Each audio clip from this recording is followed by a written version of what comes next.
അസ്സലാമു അലൈക്കും വറഹ്മത്തുള്ളാഹി വബറകാതുഹു. റമളാൻ ഇന്ന് 25-ാം നോമ്പാണ്. ഇനി വളരെ കുറഞ്ഞ ദിവസം മാത്രമേ നമുക്ക് ബാക്കിയുള്ളൂ. ഈ സന്ദർഭങ്ങളിൽ നമ്മൾ നിത്യേന ഖുർആനിൻ്റെ വാർഷികമാണ് റമളാൻ എന്ന് പറയുന്നത്. ധാരാളം ഖുർആൻ ഓതുന്നവരാണ് നമ്മളെല്ലാം. ഖുർആൻ ഓതുമ്പോൾ അള്ളാഹു നമ്മളോട് സംസാരിക്കുന്നത് പോലെ അനുഭവപ്പെടുന്ന ചില വചനങ്ങളുണ്ട്. അങ്ങനെ നിങ്ങൾക്കും അങ്ങനെ അനുഭവം ഉണ്ടാവും. എനിക്ക് അനുഭവമുള്ളത് ഞാൻ പറയുകയാണ്.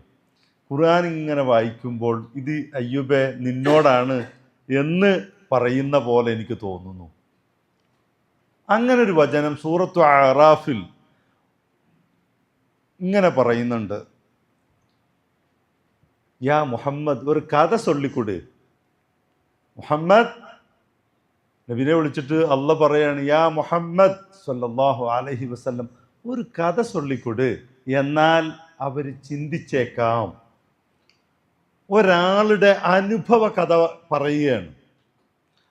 ആ അനുഭവം എന്ന് പറയുന്നത് ഒരാൾക്ക് അള്ളാഹുവിൻ്റെ ഇൽമ് കിട്ടുകയും, അതായത് ഹിദായത്ത് ലഭിക്കുകയും ഹിദായത്ത് പിന്നീട് ഊരിക്കളയുകയും ചെയ്തിട്ട് അയാൾ അനുഭവിക്കുന്ന പ്രശ്നത്തെക്കുറിച്ച് പറയുകയാണ്.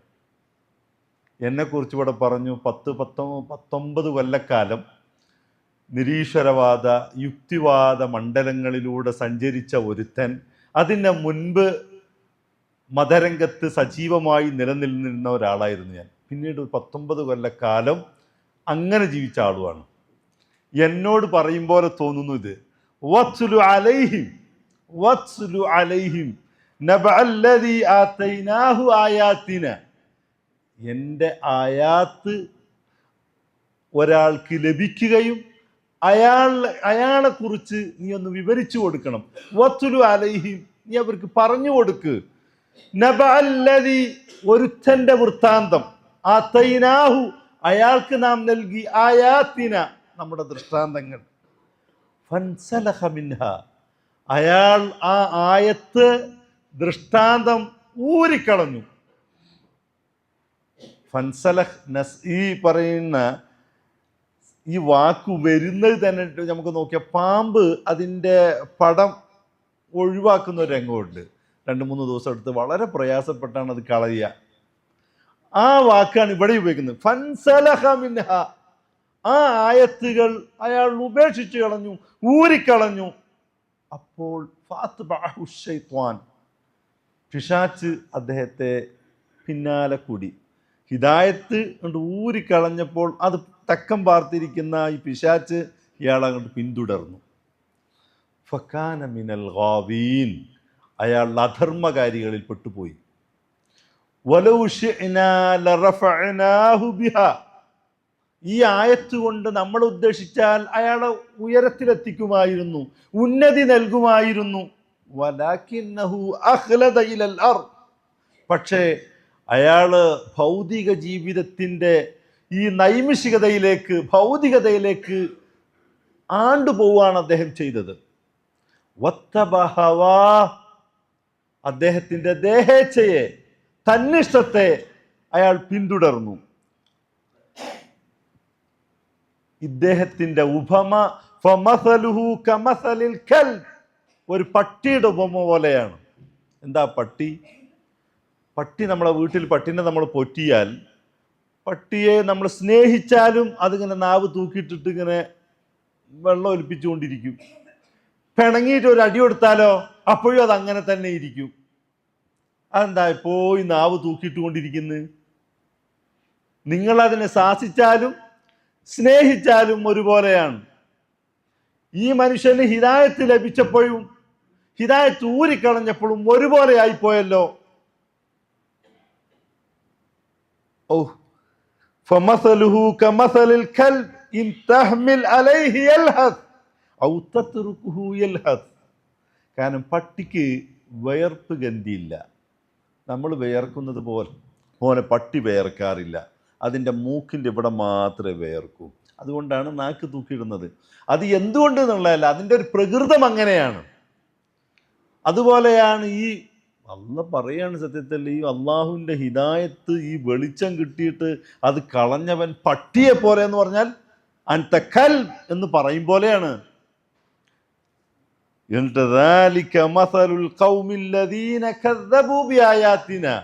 നമ്മുടെ ആയാത്തുകൾ നിഷേധിച്ച സമൂഹത്തിന്റെ ഉപമ ഇങ്ങനെയാണ്. ഫഖ്സുസിൽ ഖസസ്, മുഹമ്മദേ ഒരു കഥ പറഞ്ഞു കൊടുക്ക്. നബീനോട് പറയാണ് സല്ലല്ലാഹു അലൈഹി വസല്ലം, ലഅല്ലഹും യതഫക്കറൂൻ, അവർ ചിന്തിച്ചേക്കാം. ഇത് ബൽഅബ്നു ബഊറ എന്ന് മൂസാ നബിയുടെ കാലത്ത് വേദം പഠിച്ച മഹാപണ്ഡിതനായ ഒരു മനുഷ്യനെ കുറിച്ചാണ് ഈ വചനം സൂചിപ്പിക്കുന്നത് എന്ന് പറഞ്ഞിട്ടുണ്ട്.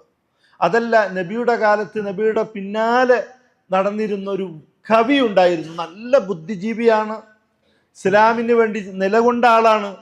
പിന്നീട് അദ്ദേഹം ഇതെല്ലാം ഉപേക്ഷിച്ചു പോയ അദ്ദേഹത്തെക്കുറിച്ചാണ്.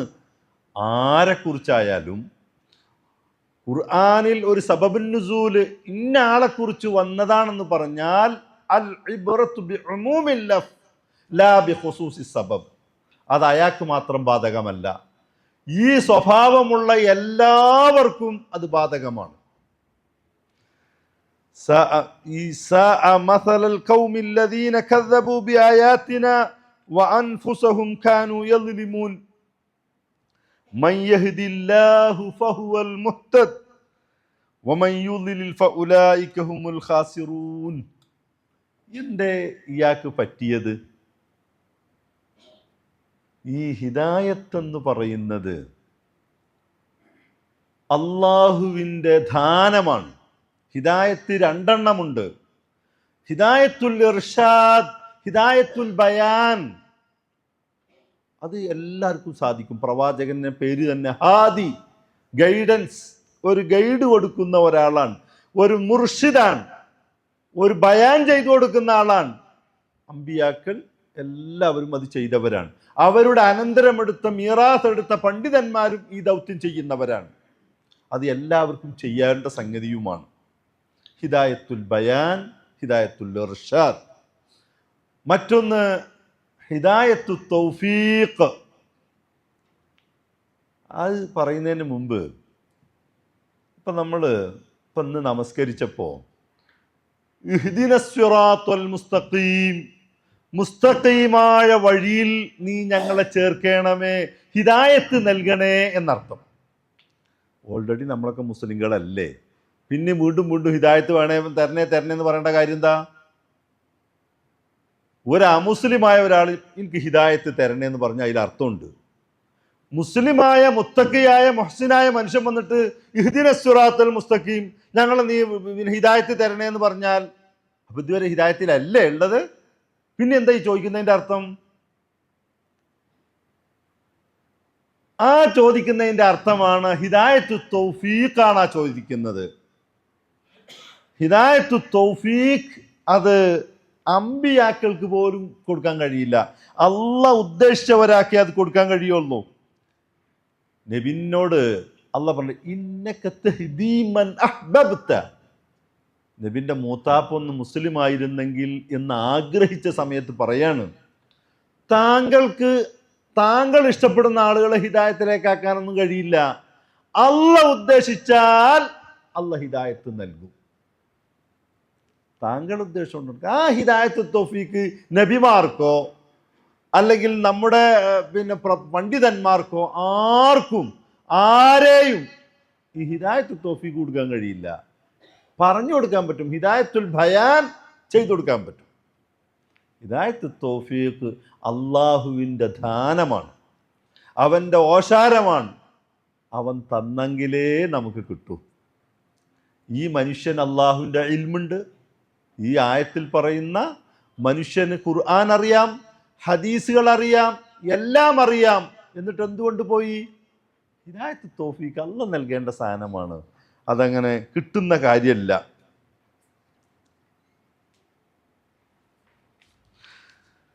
ഒന്നും കൂടി അതൊന്ന് വിശദീകരിച്ചാൽ, ഇപ്പോൾ സൂറത്തു മറിയമിൽ കാണാം, യസീദുല്ലാഹുല്ലദീന ഇഹ്തദൗ ഹുദ വൽബാഖിയാത്തു സ്വാലിഹാത്തു ഖൈറുൻ ഇൻദ റബ്ബിക് സവാബൻ വഖൈറും മറദ്ദ യസീദുല്ലാഹു അല്ലദീന ഇഹ്തദൗ ഹുദ.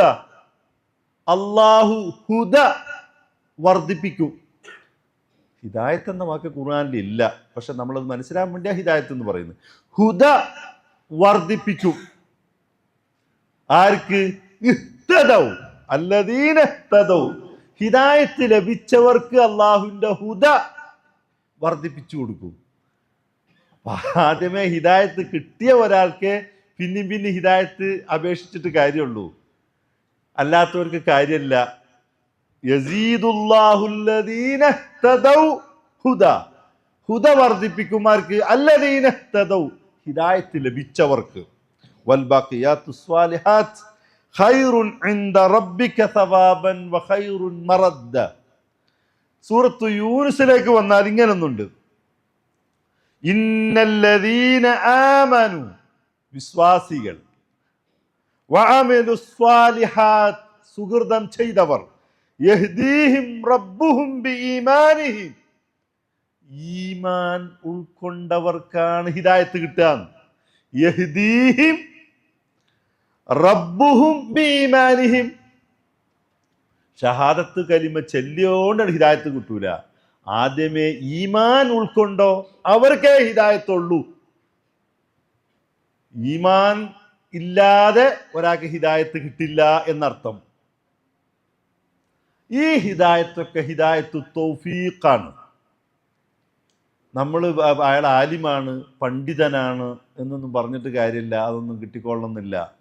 അതുകൊണ്ടാണ് ഇഹ്ദിന സിറാത്തുൽ മുസ്തഖീം എന്ന് പറഞ്ഞാൽ, പടച്ചവനെ നീ ഹിദായത്ത് തൗഫീഖ് കൊണ്ട എന്ന് പറഞ്ഞാൽ, ഈ ഇസ്ലാമിൽ ഞങ്ങൾക്ക് നീ ഇസ്തിഖാമത്ത് കൊണ്ട, ഇതിൽ അടിയുറച്ച് നിലനിൽക്കാൻ അതിനുള്ളൊരു സവാബ്, അതിനുള്ളൊരു സ്ഥിരത ഞങ്ങൾക്ക് നൽകണേ എന്നാണ്. അല്ലാതെ ഹിദായത്ത് ബയാനല്ല. ഞങ്ങൾ ഓൾറെഡി ഹിദായത്ത് ലഭിച്ചവരാണ്, ആ ഹിദായത്തിന്റെ ഇസ്തിഖാമത്ത് കൊണ്ടാന്നാണ്. അല്ലാഹുമ്മ ഹ്ദിനി ഫീമൻ ഹദൈത, നീ ഈ തൗഫീഖ് ലഭിച്ച, ഹിദായത്ത് തൗഫീഖ് ലഭിച്ച ആളുകളുണ്ട്, അവരെ കൂട്ടത്തിൽ എനിക്കും കൊണ്ട ഹിദായത്ത് തൗഫീഖ് എന്നാണ്. അല്ലാതെ നമ്മൾ മനസ്സിലപ്പോ ഹുദല്ലിൽ മുത്തഖീൻ എന്നാണ് ഖുർആൻ സൂറത്തുൽ ബഖറ തുടങ്ങുമ്പോൾ പറയുന്നത്. ഓൾറെഡി മുത്തഖി ആരാ മുത്തഖി ആവുക? ഹിദായത്ത് ലഭിച്ചവരല്ലേ മുത്തഖി ആവുക. ഇവിടെ പറയണ എന്താണ്? ഹുദല്ലിൽ മുത്തഖീൻ, മുത്തഖീങ്ങൾക്കാണ് ഹുദ എന്നാണ്. അപ്പോ ഈ പറയുന്നതൊക്കെ അള്ളാഹുവിൻ്റെ ദാനമായ ഈ ഹിദായത്തു തൗഫീഖ് നമ്മളെ മിടുക്ക് കൊണ്ടോ നമ്മുടെ അധ്വാനം കൊണ്ടോ ലഭിക്കുന്നതല്ല. നമ്മൾ സത്യം കിട്ടണം, അറിയണം, മനസ്സിലാക്കണം എന്ന മനസ്സോടുകൂടി അത് കണ്ടെത്താൻ നമ്മൾ ശ്രമിച്ചാൽ അപ്പോൾ നമുക്ക് അള്ളാഹു അതിൻ്റെ ഒരു തുടക്കം തരും, നമ്മൾ അതിലേക്ക് പ്രവേശിച്ചാൽ. എന്നിട്ട് നമ്മൾ അത് തേടുകയും ചെയ്താൽ അറിവുണ്ടായി, ആ അറിവ് ഇൽമുൻ നാഫിയായി, ആ നാഫിയായ ഇൽമിൻ്റെ പാശ്ചാത്തലം വെച്ചുകൊണ്ട് ഹിദായത്ത് തേടിയാൽ അള്ളാഹു ആ ഹിദായത്ത് തരും. വെറുതെ കിട്ടൂല എന്നർത്ഥം. ഇവിടെ നമ്മുടെ നാട്ടിൽ ഹിദായത്ത് പോയവരെ കുറിച്ച് നമ്മൾ സങ്കടപ്പെടേണ്ട കാര്യമൊന്നുമില്ല. അള്ളാഹ് അവർ ഹിദായത്ത് തൗഫീഖ് കൊടുക്കാത്തത് കൊണ്ടാണ്. അതിന് നമ്മൾ ടെൻഷൻ അടിക്കേണ്ട കാര്യമില്ല. ബി ആയാത്തിന്, നമുക്ക് ഈ ഖുർആന്റെ ഈ വചനം വത്ലു അലൈഹിം നബഅല്ലദീ ആതൈനാഹു ആയാതിനാ ഫൻസലഖ മിൻഹാ ഫഅത്ബഅഹു ശൈത്താൻ എന്നൊക്കെ പറയുന്ന അതൊരു ചിത്രീകരണമാണ്. ഇവിടെയൊക്കെ ഖുർആൻ വായിക്കുന്നവരുണ്ട്. ഖുർആൻ രണ്ട് തരം വായനയുണ്ട് ഖുർആനിൽ. ഒന്ന് കിതാബായ ഒരു വായനയുണ്ട്, അതായത് ഖുർആൻ ഇങ്ങനെ വായിക്കുമ്പോൾ അതിൽ തത്വജ്ഞാനങ്ങൾ, നിയമനിർദ്ദേശങ്ങളൊക്കെ വായിച്ചെടുക്കാൻ പറ്റും. അങ്ങനെ ചെയ്യണം, ഇങ്ങനെ ചെയ്യരുത് എന്നൊക്കെയുള്ള നിയമനിർദ്ദേശങ്ങൾ, തത്വജ്ഞാനങ്ങൾ വായിച്ചെടുക്കാൻ പറ്റും. അതൊരു കിതാബാണ്, ഒരു നിയമപുസ്തകമാണ്. അത് മാത്രമല്ല ഖുർആനിൻ്റെ വായനയുണ്ട്. അതെന്താണ്? അത് ഖുർആനിൻ്റെ പുറത്തുനിന്നാണ് അത് വായിച്ചെടുക്കുക, ഖുർആന്റെ ആയത്തുകളിൽ നിന്ന്. അതിനാണ് നമ്മൾ ആയാത്ത് എന്ന് പറഞ്ഞാൽ ആയാത്തുൻ മുനസ്സല, അള്ളാഹു പ്രവാചകന്മാർക്ക് വേദങ്ങളിലൂടെ അവതരിച്ചതാണ് ആയാത്തുൻ മുനസ്സല. അത് ഖുർആന്റെ കിതാബാത്താണ്. ആയാത്തുൻ കൗനിയ, പ്രാപഞ്ചികമായ ദൃഷ്ടാന്തങ്ങളുള്ള ഒരു വായനയുണ്ട്. അത് പ്രപഞ്ചത്തിലേക്ക് നോക്കിയാലേ അത് വായിക്കാൻ കഴിയുള്ളൂ. ആയാത്ത് എന്ന് പറഞ്ഞാൽ അലാമ, അടയാളങ്ങൾ, അള്ളാഹു പിന്നെ ഉണ്ടാക്കി വെച്ച കുറിമാനങ്ങൾ, ആയാ ദൃഷ്ടാന്തങ്ങൾ, ഇതൊക്കെ നമ്മൾ നോക്കിയിട്ട് അള്ളാഹുവിനെ കുറിച്ച് ബോധ്യപ്പെടും നമുക്കതിലേക്കൊക്കെ ചിന്തിച്ചാൽ. ആ ആയാത്തുൻ കൗനിയ, ഈ ആയാത്ത് രണ്ടും അയാളെ മുന്നിലുണ്ട്. ആയാത്തുൻ മുനസ്സല, പിന്നെ അയാളുടെ ബുദ്ധി ഉപയോഗിച്ച് അയാൾ കണ്ടെത്തുന്ന ആയാത്തുൻ കൗനിയ, അത് രണ്ടും ഖുർആനിൽ നമുക്ക് കിട്ടും. ഒന്നും കൂടി പറഞ്ഞാൽ, ഖുർആനിൽ നമ്മളിങ്ങനെ വായിക്കുമ്പോൾ, ഖുർആനിൽ ഒരു സാധാരണ ഒരു പുസ്തകം വായിക്കുമ്പോൾ ചില പിക്ചറുകളൊക്കെ കൊടുക്കും, ചില ഒരാളുടെ ഫോട്ടോ കൊടുക്കും, സന്ദർഭത്തിന് മലയെ പറ്റി പറയുമ്പോൾ മലയുടെ ചിത്രം കൊടുക്കും, ഒരു ഫറോവനെ പറ്റി പറയുമ്പോൾ ഫറോവയുടെ ചിത്രമൊക്കെ കൊടുക്കും. എന്നാൽ ഖുർആനിൽ അങ്ങനെ ഒരു ചിത്രമില്ല. എന്താ കാരണം? അങ്ങനെ ചിത്രം കൊടുക്കാതെ തന്നെ ചിത്രീകരണം ഖുർആനിൽ ഉണ്ടെന്ന്. നിങ്ങളൊരു ഒരുപാട് എപ്പിസോഡ് കാണുമ്പോൾ ഇങ്ങനെ തോന്നും, അത്ര മനോഹരമായിട്ട്. ഇപ്പം ഉദാഹരണം പറയാം, അക്സൽ മദീനത്തി റജുലു യസ്ആ ഖാല യാ ഖൗം, അങ്ങാടിയിൽ നിന്നൊരു മനുഷ്യൻ ഓടി വന്നിട്ട്, എൻ്റെ ജനങ്ങളെ, ഇതൊരു ചിത്രീകരണമാണ്. ഇങ്ങനെ ഖുർആൻ വായിച്ചാൽ നല്ല മനോഹരമായിട്ടിരിക്കും. ഇത് മുഹമ്മദ് നബിക്ക് അന്നിറങ്ങിയത്, അന്ന് ഇന്നത്തെ സിനിമാ സംവിധാനങ്ങളൊന്നും ഇല്ലാത്ത കാലമാണ്. നല്ല ചിത്രീകരണത്തോടും. ഇവിടെ നോക്കൂ, ഒരു മനുഷ്യൻ നമ്മുടെ മനസ്സിലൊരു ചിത്രം കണ്ടു വരിക, അള്ളാഹു ഹിദായത്ത് നൽകിയ ഒരു മനുഷ്യൻ, അള്ളാഹുവിൻ്റെ നൂറ് ഹുദ കിട്ടിയ ഒരു മനുഷ്യൻ, അയാൾ ആ ഹിദായത്ത് കളഞ്ഞ് അയാൾ എത്തിപ്പെടുന്നത് ഒരു കാറ്റിനാടിക്കൊണ്ടിരിക്കുന്ന കരിയില പോലെ. പിന്നെ ഇബ്ലീസ് അയാളെ പിന്തുടരുകയാണ്. അയാൾ തോന്നിയതൊക്കെ, വായി തോന്നിയതൊക്കെ പറഞ്ഞുകൊണ്ട് കിടക്കുകയാണ്. അയാൾക്കുടെ ദേഹേച്ഛയെ പിന്തുടരുകയാണ്.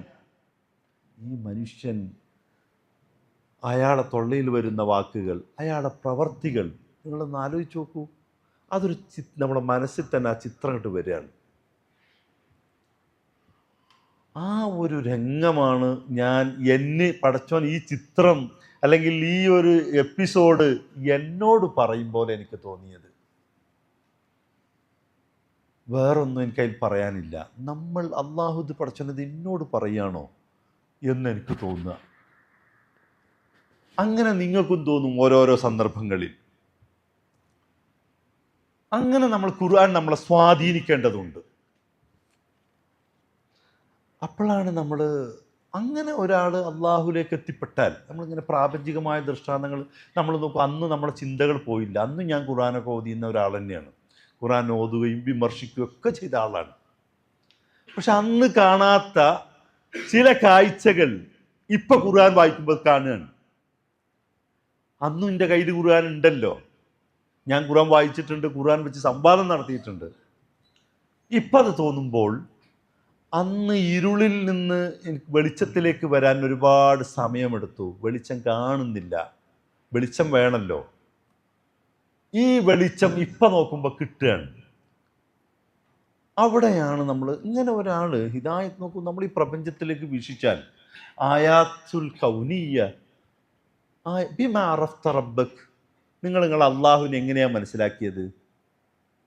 എങ്ങനെയാണ് നമ്മൾ അള്ളാഹുവിനെ മനസ്സിലാക്കിയത്? ബിമാ അറഫ്ത റബ്ബക്, അള്ളാഹുവിനെ നിങ്ങൾ എങ്ങനെ അറിഞ്ഞു? അവൻ അറിഞ്ഞത്, അവൻ ഈ പ്രപഞ്ചത്തിൽ സൃഷ്ടിച്ചു വെച്ച സംവിധാനങ്ങളിലൂടെയാണ് അള്ളാഹുവിനെ അറിഞ്ഞത്. അവൻ്റെ മഖ്ലൂക്കാത്തുകളിലൂടെയാണ്. അത് ഈ പ്രപഞ്ചം, കൗൻ, ഈ പ്രപഞ്ചം, പിന്നെ ആ പ്രപഞ്ചത്തിൽ തന്നെ നാം താമസിക്കുന്ന ഭൂമിയെക്കുറിച്ച് ചിന്തിക്കാൻ പറയുന്നു, തന്നെക്കുറിച്ച് ചിന്തിക്കാൻ പറയുന്നു, മനുഷ്യനായ നമ്മെക്കുറിച്ച് ചിന്തിക്കാൻ പറയുന്നു. ഇങ്ങനെ ചിന്തിച്ചാൽ നമുക്ക് അള്ളാഹുവിനെ കണ്ടെത്താൻ അത് മതി. ഏത് ബുദ്ധിയുള്ള ഒരു മനുഷ്യനും ഇങ്ങനെ തന്നിലേക്ക് നോക്കിയാൽ, ഭൂമിയിലേക്ക് നോക്കിയാൽ കണ്ടെത്താൻ കഴിയും. യാതൊരു തർക്കമല്ല. ഒറ്റൊരു ഉദാഹരണം ഞാൻ പറയാം. ഇപ്പോൾ അള്ളാഹിനെ കുറിച്ച് അള്ളാഹ് പറയുന്നുണ്ട്, ഖലഖ കുല്ല ഷൈ, എല്ലാം അള്ളാഹ് പടച്ചതാണ്. തന്നാലെ ഇവിടെ ഒന്നും ഉണ്ടാവില്ല. തന്നാലെ ഒന്നും ഉണ്ടാവില്ല. ആരെങ്കിലും ഒരാൾ പടച്ചെങ്കിലേ ഉണ്ടാവും. ഈ പള്ളി നിർമ്മിച്ചവരുണ്ടായതാണ്. അപ്പൊ എന്തെങ്കിലും ഒന്നും ഉണ്ടെങ്കിൽ അത് ഉണ്ടാക്കിയ ഒരാളുണ്ടെങ്കിലേ അത് ഉണ്ടാകൂ. ഇപ്പൊ ലാപ്ടോപ്പ് ഇതാരുണ്ടാക്കിയ, ആരോ ഒരു കമ്പനി ഉണ്ടാക്കിയതാണ്. ആരോ ഒരാൾ ഉണ്ടാക്കിയാലേ ഉണ്ടാകൂ. പോട്ടെ, അതവിടെ കേട്ടെ.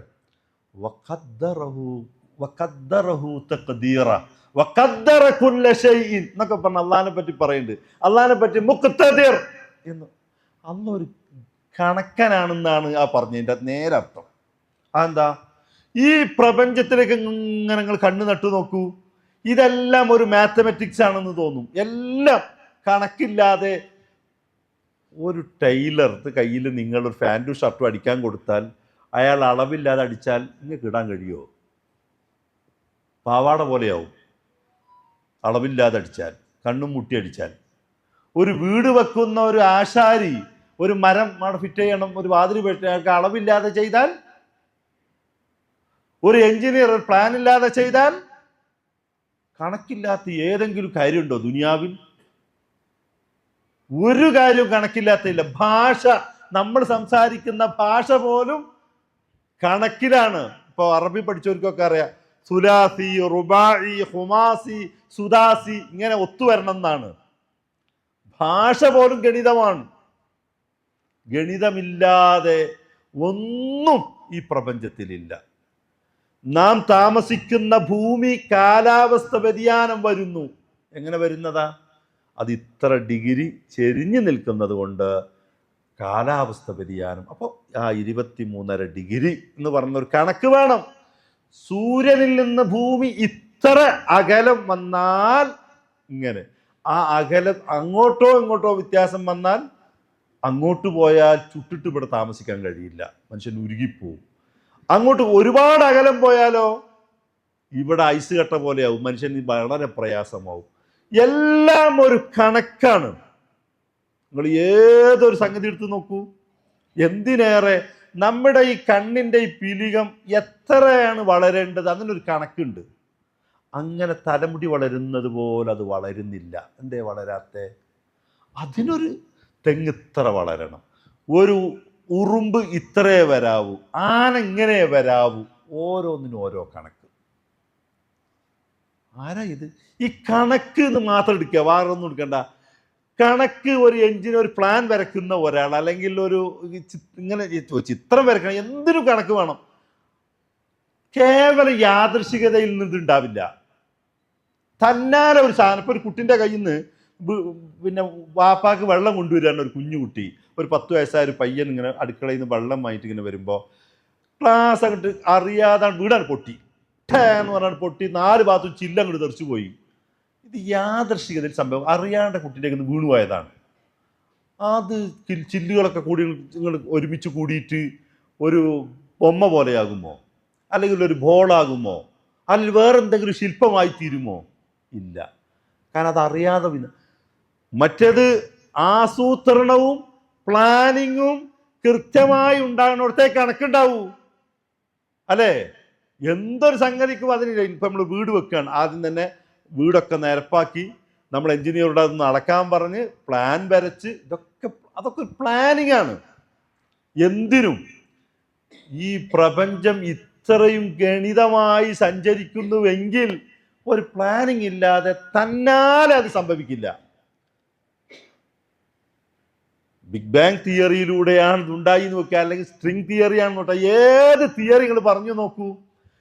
ഒരു പടക്കം നമ്മുടെ വീട്ടിൽ പൊട്ടിച്ചാൽ ടേ ടേ ടേ എന്നോട്ട് ഇങ്ങനെ പല സ്ഥലത്തും ചിന്നിച്ചിതറിപ്പോയി, അതുകൊണ്ട് വേറെന്തെങ്കിലും ഉണ്ടാകുമോ? ഒരു കല്ലിന് വെടിവെച്ചപ്പോൾ നമുക്കൊക്കെ കിണറ്റിൽ നിന്ന് നമ്മളൊക്കെ പിന്നെ പാറ പൊട്ടിച്ചെടുക്കാറുണ്ട്. അത് പല ഷേപ്പിലായിട്ട് വരും. ഒന്ന് പൊട്ടിയപ്പോൾ ഒരു വീടായി, വേറൊരു കല്ല് പൊട്ടിച്ചപ്പോൾ ചന്ദ്രനായി. ഇങ്ങനെ ഉണ്ടാകുമോ? അങ്ങനെ ഉണ്ടാകണമെങ്കിൽ കാലക്കുട്ടി ഇങ്ങനെ പൊട്ടിച്ചാൽ ഇങ്ങനെ വരണമെന്ന ഒരു പ്ലാനിങ് ഉണ്ടെങ്കിലേ അത് ഉണ്ടാകുള്ളൂ. അപ്പൊ ആദ്യം തന്നെ ഒരു പ്ലാനർ വേണം, ഒരു ഗണിതൻ, ഒരു കണക്ക്, ഒരു എന്താണ് പറയാ, ഒരു മുഖ്തദിർ. അള്ളാഹിനെ പറ്റി അള്ള പറയാണ് നമ്മളാകെ ഇതിനെ പഠിച്ചത് എന്താണെന്നറിയോ? മനുഷ്യന്റെ എല്ലാ കാര്യങ്ങളും അള്ള അതും കണക്കാക്കിയിരിക്കണം. അതും കണക്ക് തന്നെയാണ്. നിങ്ങൾ ഏത് വാപ്പാക്ക് ജനിക്കണം, ഏത് ഉമ്മാക്ക് ജനിക്കണം, ഏത് നാട്ടുകാരനായിട്ട് ജനിക്കണം, പിന്നെ ഏത് സ്ഥലത്ത് ജനിക്കണം, എത്ര വരെ ജീവിക്കണം, അതൊക്കെ കണക്ക് തന്നെയാണ്. തെറ്റൊന്നുമില്ല. ആ കണക്ക് മാത്രമല്ല, ഈ പ്രപഞ്ചത്തിലെല്ലാം കണക്കാണെന്നാണ് ഞാൻ പറഞ്ഞത്. അതുകൊണ്ടാണ് അവന് മുഖ്തദിർ എന്ന പേര് വരുന്നത്. ഇത് യാദൃശ്ചികതയിൽ ഉണ്ടാകുന്നതല്ല. ഞാൻ വേറൊന്നും പറയേണ്ട കാര്യമില്ല. അള്ളാഹുവിനെ സ്ഥിരപ്പെടുത്താൻ 4 കാര്യങ്ങളാണ് പറയുന്നത്. ഒന്ന്, അഖലിയായ തെളിവ്. അക്കല്, ബുദ്ധിപരമായി, ഇതൊക്കെ ബുദ്ധിപരമായിട്ട് കണ്ടെത്തുന്നതാണ്. നമ്മൾ തന്നെ ഇങ്ങനെ ആലോചിച്ചാൽ കിട്ടും. അതിന് ഇത്ര വലിയ ഇതൊന്നും വേണ്ട കാര്യം. നമ്മൾ തന്നെ താമസിക്കുന്ന ഭൂമിയിലേക്ക് നോക്കിയാൽ, നിങ്ങൾ ഈ ഭൂമിയെ പറ്റി മാത്രം വെറുതെ ഒന്നും ഇങ്ങനെ സഞ്ചരിച്ച് ചിന്തിച്ച് നോക്കൂ. ഈ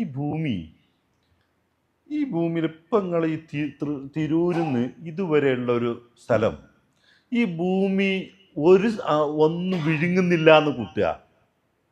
മനുഷ്യൻ്റെ ബോഡി വേസ്റ്റ്, ഇവിടെയുള്ള എത്രയോ ആളുകൾ മരിക്കുന്നത്, ഈ എത്രയോ ജന്തുക്കൾ ചത്തുപോകുന്നത്, ഇതൊന്നും ഭൂമി അങ്ങോട്ട് വിഴുങ്ങുന്നില്ല എങ്കിൽ നാറിയിട്ട് ഇതിലൊക്കെ നടക്കാൻ പറ്റുമോ നമുക്ക്? ഭൂമി അത് വിഴുങ്ങുന്നത് കൊണ്ടല്ലേ നമ്മൾ ഇന്ന് ഇവിടെ സുഖമായിട്ട് ജീവിക്കുന്നത്. ഇനി ഭൂമിയിലുള്ള ഒരു സംഗതി ഇവിടെ ഒരു ധാന്യവും ഇങ്ങോട്ട് തരുന്നില്ല എന്ന് ആലോചിച്ച് നോക്കൂ.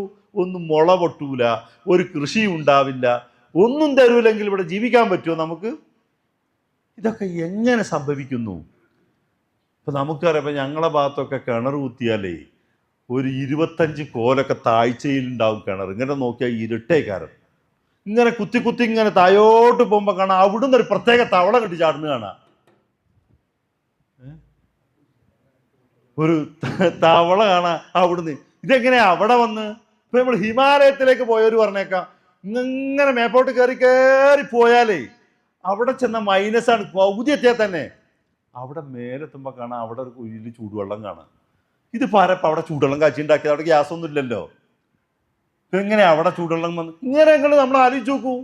ഈ ഭൂമിയിൽ വളരെ നമ്മൾ താമസിക്കുന്ന ഭൂമിയിൽ, അതുകൊണ്ടാണ് നമ്മളോട് യാത്ര പോകാൻ, ടൂറ് പോകാൻ അല്ല പറയുന്നത്. നമ്മളോട് ടൂർ പോക്ക് ഒരു മോശം കാര്യമൊന്നുമല്ല കേട്ടോ. ടൂർ പോക്ക് മോശം കാര്യമൊന്നുമല്ല, നമ്മളുടെ അനിവാര്യ ഘടകമാണ്. അള്ളാഹുവിൻ്റെ അത്ഭുതങ്ങളെക്കുറിച്ച് കണ്ടെത്താൻ നമ്മൾ ടൂറ് പോയേ പറ്റൂ. ടൂറ് പോകാതിരുന്നാലോ? ഖുർആൻ എത്ര 10 സ്ഥലത്ത് സീറു ഫിൽ അർദ് അഫലം യസീറു, നിങ്ങൾ യാത്ര പോണില്ല എന്ന് ചോദിക്കുന്നുണ്ട്. യാത്ര പോയാലാണ് നമ്മളെ ജീവിതത്തിൽ യാത്രയെ പറ്റി നിങ്ങളൊന്ന് ആലോചിച്ച് നോക്കൂ. ഇമാം ഷാഫിഈ റഹ്മത്തുള്ളാ, നമുക്കറിയാം, അദ്ദേഹത്തിൻ്റെ ദീവാനിൽ തഗറബ് അനിൽ ഔത്താനി ഫീ ത്വലബിൽ ഉലാ വസാഫിർ ഫിൽ അസ്ഫാരി ഖംസു ഫവായിദി.